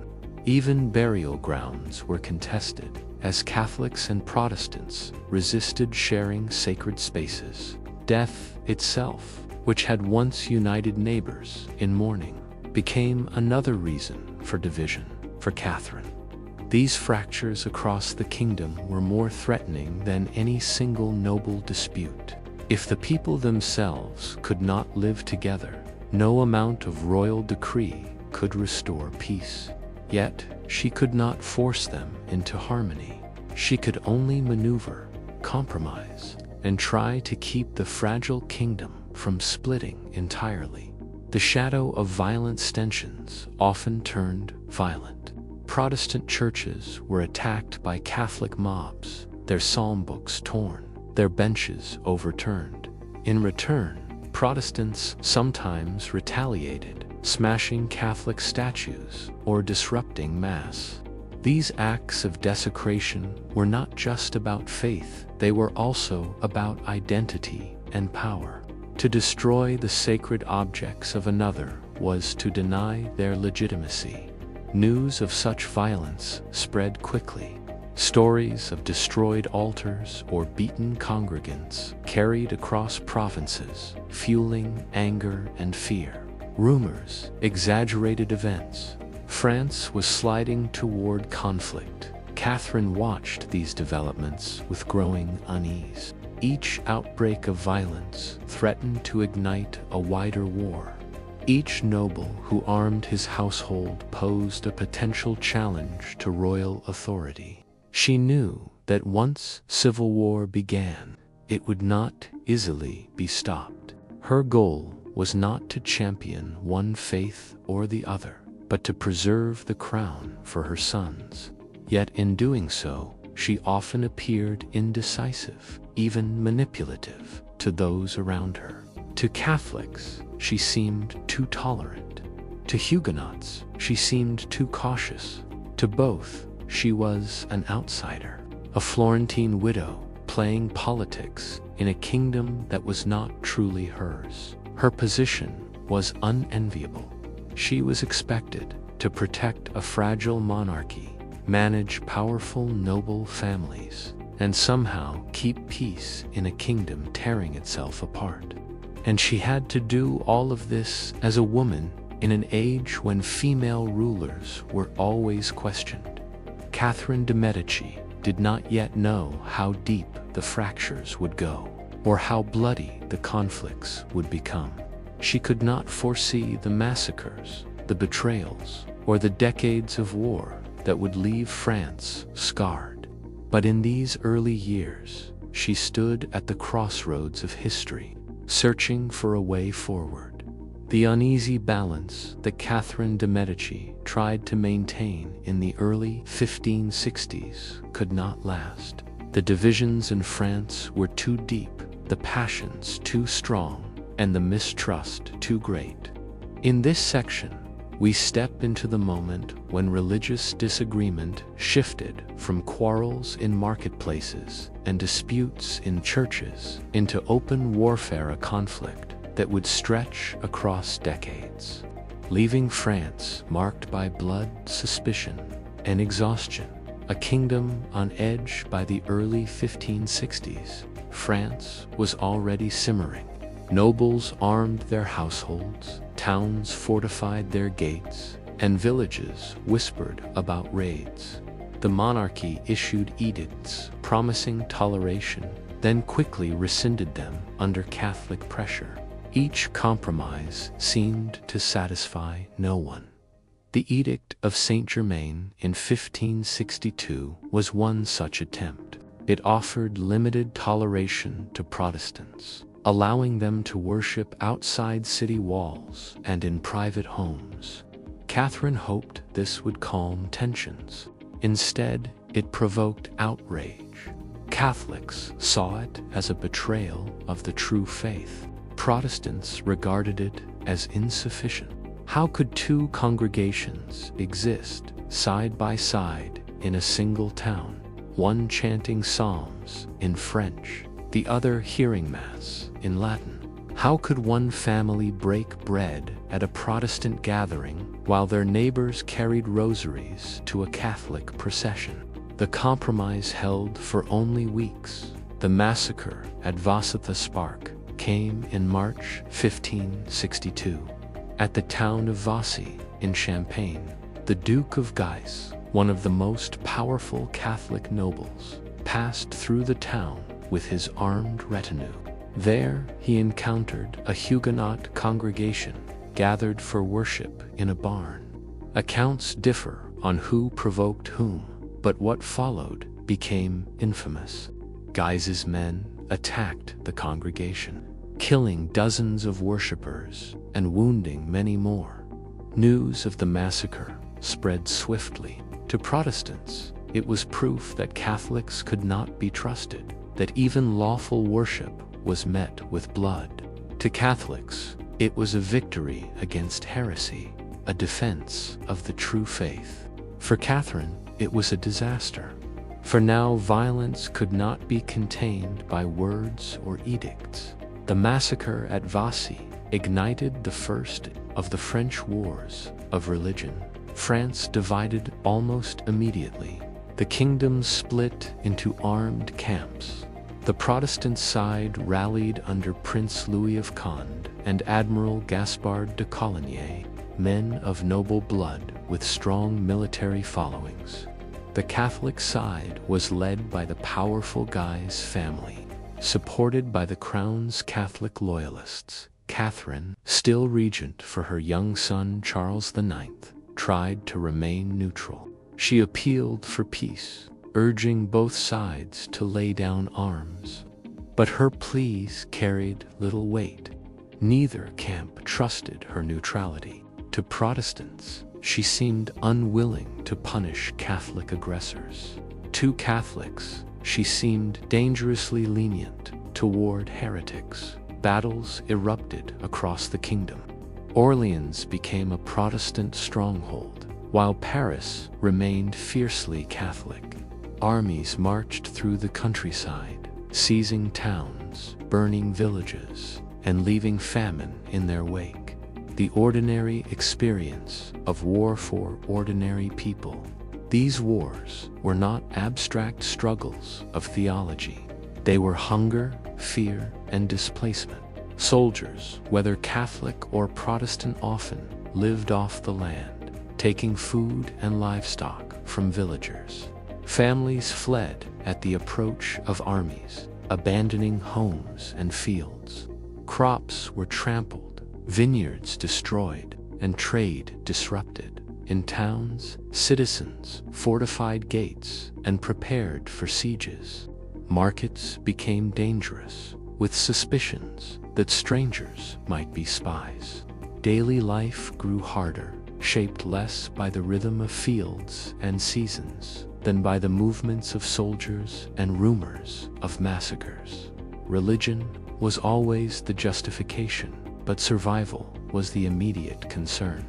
A farmer might find his barn burned not because of his faith, but because soldiers needed firewood or wished to deny resources to enemies. Yet afterward, such acts were remembered as religious persecution, fueling cycles of bitterness.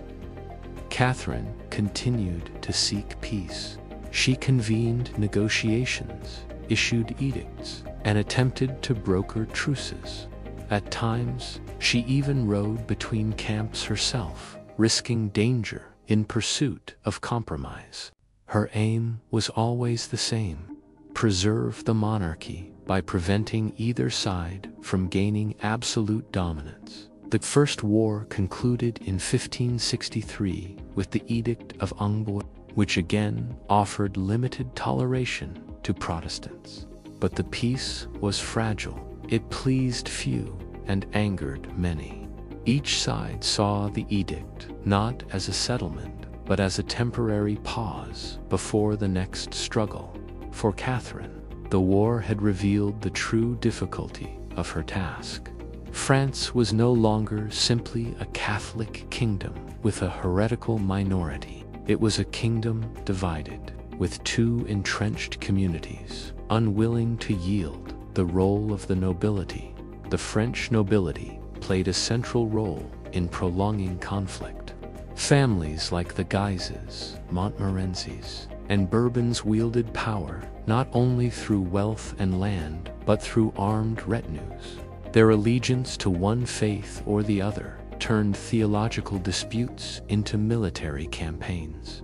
For Catherine, this was especially dangerous. Her son's monarchy was young and fragile, dependent on noble loyalty. If nobles placed their religious identity above their loyalty to the crown, the very foundation of monarchy was threatened. Catherine's strategy was to balance noble families against one another, preventing any single faction from overwhelming the crown. Yet, this balancing act required constant negotiation, promises, and occasional betrayals. Her reputation as manipulative grew, but she had little choice to survive. She had to play the role of political juggler. War and memory. The wars were not only fought on battlefields, but also in memory. Stories of massacres, sieges, and betrayals were passed from village to village, shaping identities for generations. A Catholic might recall the destruction of a beloved chapel. A Protestant might remember a cousin slain at worship. These memories deepened hatred and made reconciliation harder. Even children grew up within this culture of division. Songs, sermons, and household stories reinforced the idea that the other side was dangerous, untrustworthy, and beyond forgiveness. The longer the wars continued, the more normal division became.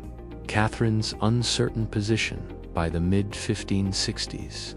Catherine had not secured peace, but she had prevented total collapse. France remained at war, but the monarchy still stood. Yet her position remained precarious. She had no permanent allies, only shifting relationships with nobles who valued their own power above the crown. Her sons grew older, but not necessarily stronger. Charles IX, though crowned king, was deeply influenced by advisors and factions. Catherine continued to guide him, but her authority depended on her ability to keep both Protestants and Catholics from seizing complete control. She had not failed, but she had not succeeded either. France was locked in a cycle of violence, and she was caught at its center, trying to hold together a kingdom that seemed intent on tearing itself apart. The first French wars of religion had shaken the kingdom, but they were only the beginning. Catherine de' Medici, still regent in practice, if not always in name, watched as her careful balancing act became harder with each passing year. The divisions within France were no longer temporary disturbances. They had become entrenched identities, deep wounds that resisted healing. Catherine's legacy would be defined not only by her attempts at peace, but by the violence that peace could not prevent. A fragile peace, the Edict of Amboise in 1563, ended the First War. But the peace was tenuous. Catherine hoped that toleration, however limited, might ease the kingdom back into stability. Yet the edict left both sides dissatisfied. Catholics resented any allowance for heresy. Protestants found the restrictions humiliating and unfair. What made matters worse was that enforcement depended on local officials. In some towns, Protestants were grudgingly tolerated. In others, Catholic magistrates simply ignored the edict and persecuted them.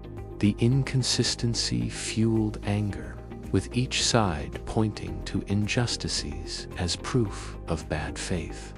Catherine, meanwhile, tried to focus on strengthening the monarchy. She organized royal progresses journeys through the provinces in which the king and his court were seen by the people.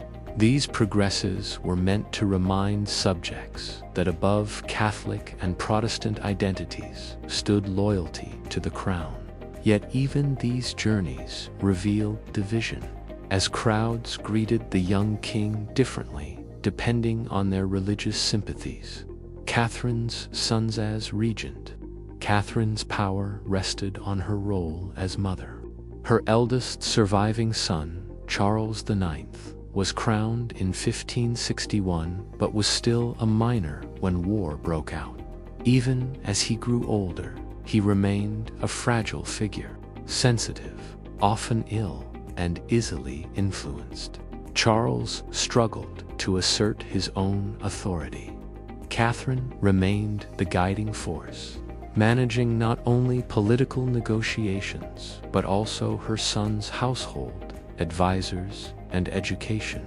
She encouraged him to present himself as a peacemaker. Yet his youth made him vulnerable to the pressures of stronger personalities. Noble factions courted him, and at times he seemed to lean heavily toward one side or the other. For Catherine, the challenge was not simply ruling in his name, but preparing him to rule for himself. Yet, the longer the conflicts dragged on, the harder it became for Charles to establish his own independent kingship. The wars overshadowed his reign, defining it more than any of his personal qualities. Renewed violence, the Peace of Amboise, broke down in 1567, when Protestants, fearing Catholic plots, attempted to seize the young king in what became known as the Surprise of Meaux. The attempt failed, but it reignited war. France was again divided by armies, sieges, and massacres. This second war ended in another fragile peace, but the cycle continued. Each outbreak of violence eroded trust further, making compromise ever more difficult. By the time of the Third War, beginning in 1568, the kingdom seemed locked in a pattern: edict, war, negotiation, uneasy peace, and war again. Catherine's efforts to mediate were increasingly seen as weakness. To Catholics, she appeared too willing to compromise with heretics. To Protestants, she seemed complicit in persecution. Her foreign birth and Florentine background made suspicion of her motives even stronger. The St. Bartholomew's Day massacre, most infamous event of Catherine's regency, came in 1572. That summer, Paris was filled with tension as nobles gathered for the marriage of Catherine's daughter, Marguerite de Valois, to Henry of Navarre, a leading Protestant. The marriage was intended as a gesture of reconciliation, binding Catholic and Protestant families together. But only days after the wedding, violence erupted.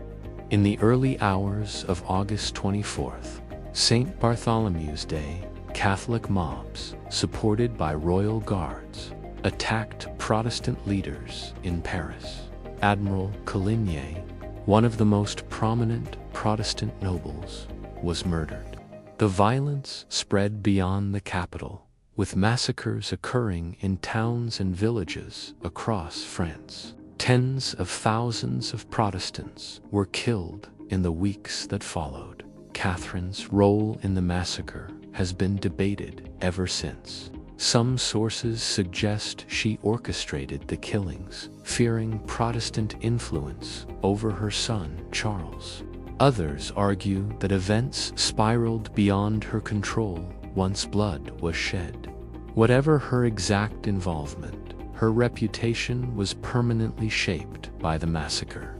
To Protestants, she became the embodiment of Catholic treachery. To many Catholics, she was a defender of the faith. If ruthless in her methods, for France, the massacre deepened divisions beyond repair. Protestants who survived no longer trusted the crown. Reconciliation became nearly impossible. The wars that followed were even more bitter, sustained by memories of betrayal. Catherine's later years, despite the horrors of 1572, Catherine remained at the center of French politics for decades. She outlived Charles IX, who died young in 1574, and continued to guide her next son, Henry III. Once again, she sought balance, negotiation, and survival. Her later years were marked by exhaustion. Hers and the kingdom's. The constant wars drained resources, destroyed harvests, and left towns depopulated. Ordinary villagers bore the heaviest burdens, their lives disrupted by the passage of armies and the endless demands of both faiths. Catherine continued to travel, negotiate, and maneuver among nobles. She sought alliances, offered marriages, and issued edicts. Yet peace never held for long. Her legacy became one not of success, but of endurance, holding a fractured kingdom together just enough that it did not completely collapse. Ordinary resilience mid this chaos. Ordinary people adapted. They continued to till fields, bake bread, and raise children, even as soldiers marched by. Some families converted faiths depending on who held power in their town. Others clung stubbornly to tradition, passing their beliefs quietly at home. Markets reopened after sieges. Villages rebuilt burned houses, and farmers replanted trampled crops. Life insisted on continuing, even when politics and religion seemed determined to tear it apart. This resilience was as much a part of the story as the massacres and edicts. Catherine's legacy, Catherine de' Medici, died in 1589, Having seen 3 of her sons sit on the throne, and having endured decades of war, she left behind a kingdom still divided, still wounded, and still searching for peace. Her legacy was complicated. To some, she was a schemer, a foreign queen who manipulated France into ruin. To others, she was a pragmatic survivor who did everything possible to preserve the monarchy in impossible circumstances. What is certain is that she shaped an era. Her attempts at tolerance were radical for their time, even if they failed. Her balancing act showed both the possibilities and limits of compromise in a deeply divided society. Her reputation, dark, mysterious, and often maligned, reflects the complexity of ruling in an age when religion and politics were inseparable.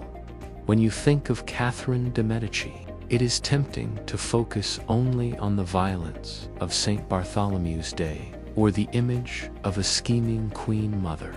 But her story is also one of endurance, of holding the crown for her children in a kingdom that might easily have broken apart. She could not prevent war, but she prevented collapse, and yet one cannot help but wonder, if Catherine had chosen sides more decisively, would France have found peace sooner? Or was compromise the only possible path, even if it led through decades of blood? When you picture medieval Europe, perhaps you imagine kings and castles, knights in armor, or cathedrals rising toward the sky. Yet the rhythm of everyday life was shaped by far humbler places. The mill on the edge of the village, where grain was ground into flour. For most people, bread was the foundation of survival, and bread could not exist without the miller and his mill. To step into the world of the medieval miller is to enter a place where water and stone worked together to sustain communities. It was a noisy, dusty, and often contentious world, filled with the sound of grinding wheels, the splash of water, and the endless disputes over grain and tolls. Mills were among the first industrial machines of medieval Europe, long before factories and steam engines. A mill was a structure, both simple and complex, a building of stone or timber, a channel of water diverted from the river, a great wooden wheel, and inside, heavy millstones set one atop the other. When water pushed the wheel, gears turned, and the upper millstone rotated. Grain poured between the stones, emerging as flour. For villagers, the mill was not optional. Lords often held a monopoly, requiring peasants to bring their grain only to the lord's mill. This banal right, as it was known, ensured that every sack of grain passed through the hands of the miller, who took a portion as payment. Bread was life, and so the mill became one of the most controlled institutions in the countryside. Imagine approaching a mill along a muddy path. Before you see the building, you hear it, the steady splash of water on the wheel, the groaning of wooden gears, the grinding rumble of stone on stone. Inside, the air is filled with flour dust, coating every surface, clinging to clothes, and filling the lungs. The miller works amid this haze, his face whitened by flour, until he looks like a ghost to the villagers. This sound was both comforting and oppressive. It meant flour would be ready, bread could be baked, and hunger warded off. But it also meant dependency. Each turn of the wheel reminded them of tolls owed, of the Lord's rights, and of their lack of control over the essentials of life. The miller himself was a figure both necessary and mistrusted. He was skilled in maintaining the wheel, the gears, and the stones. For without careful adjustment, the grinding would fail. Stones had to be dressed cut with patterns that allowed them to grind evenly, and this required knowledge passed down from one miller to another. Yet the miller's reputation in popular culture was not flattering. He was often accused of dishonesty, of taking more than his rightful share of grain, or of mixing flour with dust or chalk. Medieval literature paints him as a trickster, a greedy man with his thumb always on the scale. Whether this was fair or not, it reflects the unease villagers felt toward someone who controlled so vital a process. The importance of the mill comes into focus when we remember that bread was not simply a food, but the core of the medieval diet. A family might consume hundreds of loaves in a year. Poor harvests meant hunger, and hunger meant unrest. The ability to turn grain into flour was therefore a matter of survival. Different grains meant different breads. Wheat produced fine white bread, preferred by the wealthy.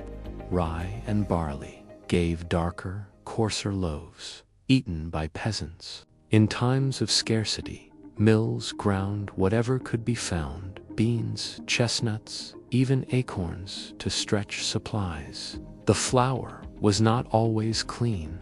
Stones might shed grit, making bread rough on the teeth. Yet it filled bellies, and that was what mattered. Because the mill touched every household, it was also a place of constant negotiation and conflict. Peasants grumbled about the lord's monopoly, sometimes risking punishment by setting up illegal hand mills in their homes. These corns, as they were called, allowed families to grind grain themselves. But if discovered, they were often destroyed and fines imposed. The miller himself stood in the middle of these tensions. He served the Lord, but lived among the peasants. He profited from his toll, but depended on their goodwill. To some, he was a neighbor; to others, an oppressor. His house, usually attached to the mill, placed him at the edge of the village, both central and apart. If you think of medieval life as quiet, the mill reminds you otherwise. It was a place of constant motion and noise, of water rushing and gears creaking. Villagers grew up with that sound, and it shaped their sense of time and place. The turning wheel marked the days as surely as the church bell or the crow of the rooster. Today, the remains of old mills, ruined walls by rivers, broken wheels half buried in weeds, speak of a world once dependent on their labor.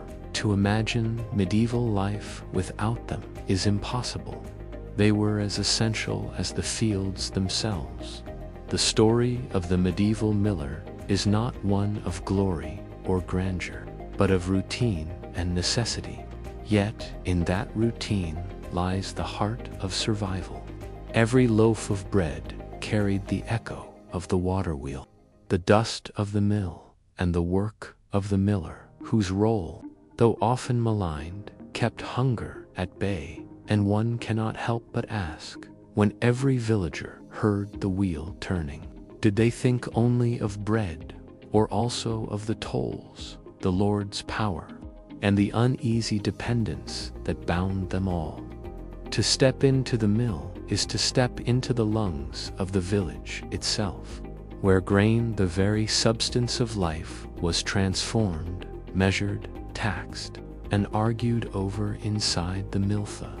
Interior of a watermill was a space at once functional and mysterious.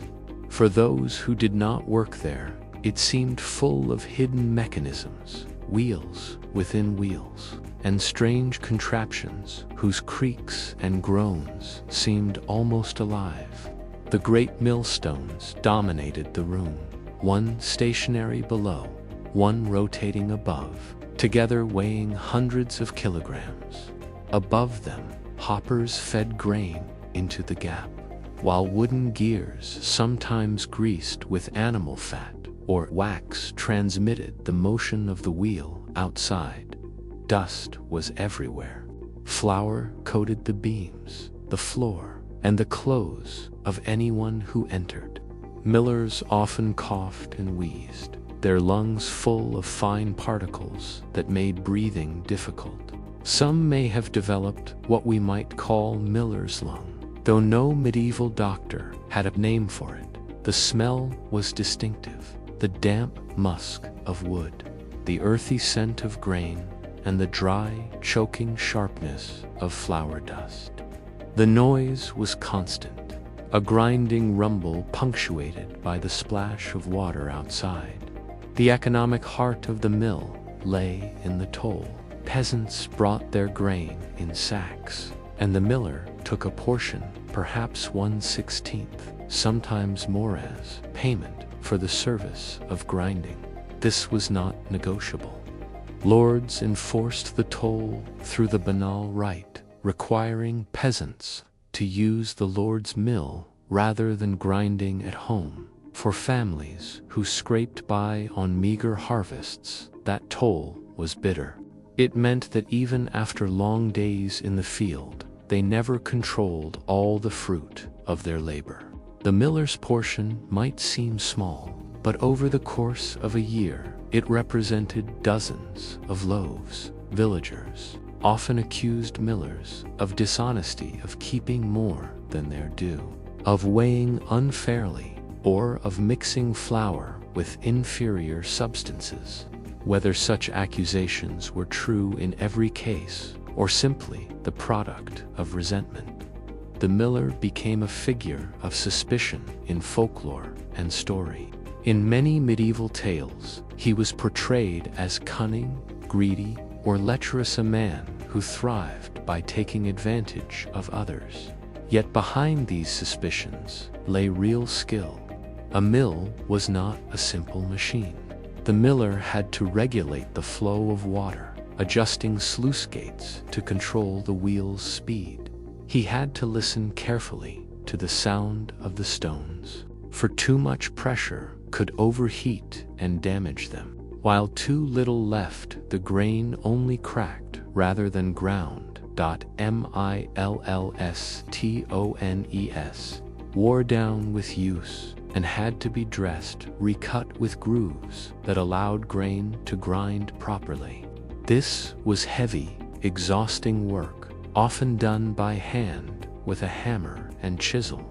It required precision, for the wrong pattern could ruin the flour. Dressing stones was a task known only to those in the trade, passed down through families or learned in apprenticeship to villagers. Such knowledge was both impressive and unsettling. The miller seemed to command forces, water, stone, grain that ordinary people did not understand. His expertise made him indispensable, but it also set him apart. The miller's family lived within or beside the mill. The constant sound of grinding filled their daily lives, day and night, season after season. The mill was their workplace, their home, and often their burden. The miller's wife, like women throughout the village, managed much of the household economy, baking bread, tending animals, keeping accounts. She might also serve customers, measuring grain or weighing flour. Children grew up among gears and stones, their games marked by the rhythm of the wheel outside. Because flour was valuable, the household was often watched with suspicion. Did the miller's family enjoy better bread? Did they keep more than their due? Gossip spread quickly in villages, and the family of the miller could not escape the whispers. The lord's monopoly over milling was a constant source of resentment. Peasants sometimes resisted by using hand mill squirms to grind small amounts of grain at home. These were simple stones, turned by hand, often kept hidden from officials. Using them was technically illegal, and lords punished peasants who defied the rule. Records describe confiscations, fines, and even the destruction of querns. Yet the practice continued, especially in remote areas where enforcement was difficult. The existence of hidden hand mills was a small but persistent form of resistance, a reminder that peasants were not passive in the face of authority. Most grain passed through the Lord's mill, and most villagers endured the toll. The risk of punishment was too great, and the need for flour too constant. The sound of the mill wheel thus became a symbol not only of sustenance, but also of obligation, despite tensions. The mill was also a gathering place. Villagers waited their turn with sacks of grain, exchanging news and gossip as the wheel turned.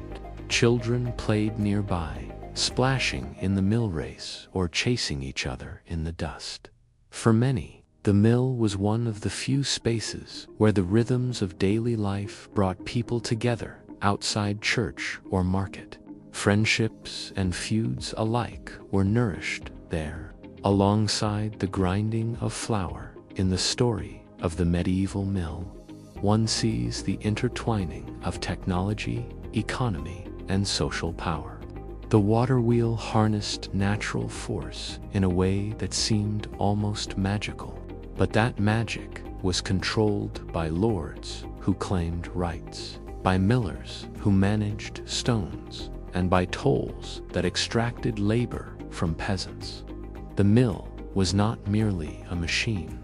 It was a system of control, binding villagers into networks of obligation that stretched from field to oven to table.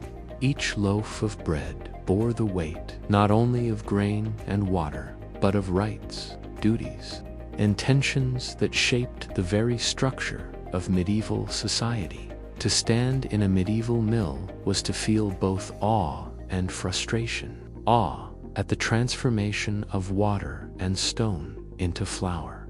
Frustration at the costs imposed. And so one must wonder, did villagers, listening to the endless grinding of the wheel, hear only the promise of bread, or also the grinding weight of obligations they could never escape? By now, you have stood at the edge of the village, listening to the splash of the water wheel and the grinding of the stones. You have stepped inside the mill, breathed the flour dust, and watched the miller's hand weigh tolls and adjust gears. To conclude this story, we must linger on the wider picture, what the mill meant to medieval society, how it endured through centuries, and how, in its quiet way, it shaped the rhythm of daily life far more than kings or knights. Mills across the landscape by the later Middle Ages. Mills dotted the countryside of Europe. Some regions, rich in rivers and streams, were thick with them. Others relied more on windmills, where water was scarce. Wherever they stood, they were landmarks, often among the largest buildings in a village, second only to the church. Travelers remarked on them, for the sound of a mill was unmistakable. Pilgrims walking to shrines, merchants on the road, and even armies on the march all noticed the ever-turning wheels. To pass a mill was to know that life persisted, that grain was being ground, bread baked, and hunger staved off. The spread of mills was part of a broader technological shift. They represented a harnessing of natural forces, water and wind, that foreshadowed later industrial advances. Yet, unlike later factories, mills remained deeply tied to the rhythms of agriculture and community, dependence and distrust. The relationship between villagers and millers never lost its tension. Millers were indispensable, for without them, the grain was useless. But they were also resented, sometimes even hated. The miller's reputation in proverbs and stories remained poor. In some places, millers were excluded from certain guilds or treated with suspicion in markets, and yet no one could live without them. This uneasy balance defined the miller's place in society, always at the edge, never fully trusted, but never replaceable. When disputes arose, they could turn violent. Records survive of peasants attacking mills, breaking equipment, or driving out millers in times of famine or anger. At other times, villagers petitioned lords or councils to regulate tolls or investigate dishonest practices. Such conflicts reveal just how central the mill was to survival and how emotions ran high where bread was concerned. The work of milling was relentless. Harvests came once a year, but bread was needed every day. In times of plenty, the mill worked almost continuously, grinding the season's bounty into flour for storage. In times of scarcity, it still turned. Though the sacks of grain were lighter, the flour rougher, the bread darker, the miller rose early, opened sluices, tended stones, and dealt with customers one after another. Repairs were constant. Wooden gears wore down, wheels cracked, water channels clogged with silt or debris. The mill was both machine and living thing, demanding constant care. The sound of the wheel became, for the miller's household, the soundtrack of life. It was a rhythm that rarely stopped, except in drought or freezing winters, when rivers ran low or froze solid. In such times, the silence of the mill was ominous, for it meant flour would be scarce and hunger close at hand. Not all mills were powered by water. In the drier regions of Europe, especially in parts of Spain and the Low Countries, windmills became common by the late Middle Ages. Their tall sails turned in the wind, harnessing invisible currents instead of rushing streams. Windmills often seemed more dramatic, visible for miles around, their turning sails marking the horizon. They became part of the cultural imagination, inspiring stories and even satire, as in later centuries when Cervantes wrote of Don Quixote tilting at them. Yet, whether by water or wind, the principle remained the same: the transformation of grain into flour, the toll, the dependence, and the suspicion. Beyond bread, though bread was the mill's primary product, mills were sometimes adapted for other uses. Fulling mills pounded cloth, forging mills worked iron, and later, paper mills ground rags into pulp. The basic principle, using natural force to turn heavy machinery, was endlessly versatile. But in the medieval village, it was bread that mattered most. Every sack of grain carried to the mill was a link in the chain of survival. Every toll taken, a reminder of power. And every loaf baked a small triumph over hunger, memory, and endurance. If you wander today through old European villages, you may still see traces of mills, ruined foundations by streams, broken millstones used as doorsteps, mill ponds now overgrown with reeds. These remains speak of centuries when life revolved around the wheel. The mill was not glamorous. It did not host great feasts, nor did it decide the fate of kingdoms. Yet it was as essential as any castle or cathedral. Without it, bread would not have been possible at the scale needed to feed villages, towns, and cities. The endurance of mills reminds us that history is not only about battles or kings, but about the mechanisms that sustained daily life. The steady grind of stone on stone shaped more lives than royal decrees ever could. As we close the story of the medieval miller, you may find yourself thinking of the endless turning of the wheel. It was noisy, dusty, and full of tension, yet it was also life itself. For every peasant who brought grain, every baker who kneaded dough, and every family who ate their daily bread, the sound of the mill was both a promise and a burden. And so, we are left with a question. When the last water wheel of a village finally stopped turning weather through ruin, modern change, or silence, did the villagers miss its grinding noise? Or did they finally breathe easier, relieved to be free of its tolls? And so, our journey through the quiet corners of history comes to an end. We have listened to the turning of the wheel, walked the crowded tenements, and paused in places where daily life left its mark.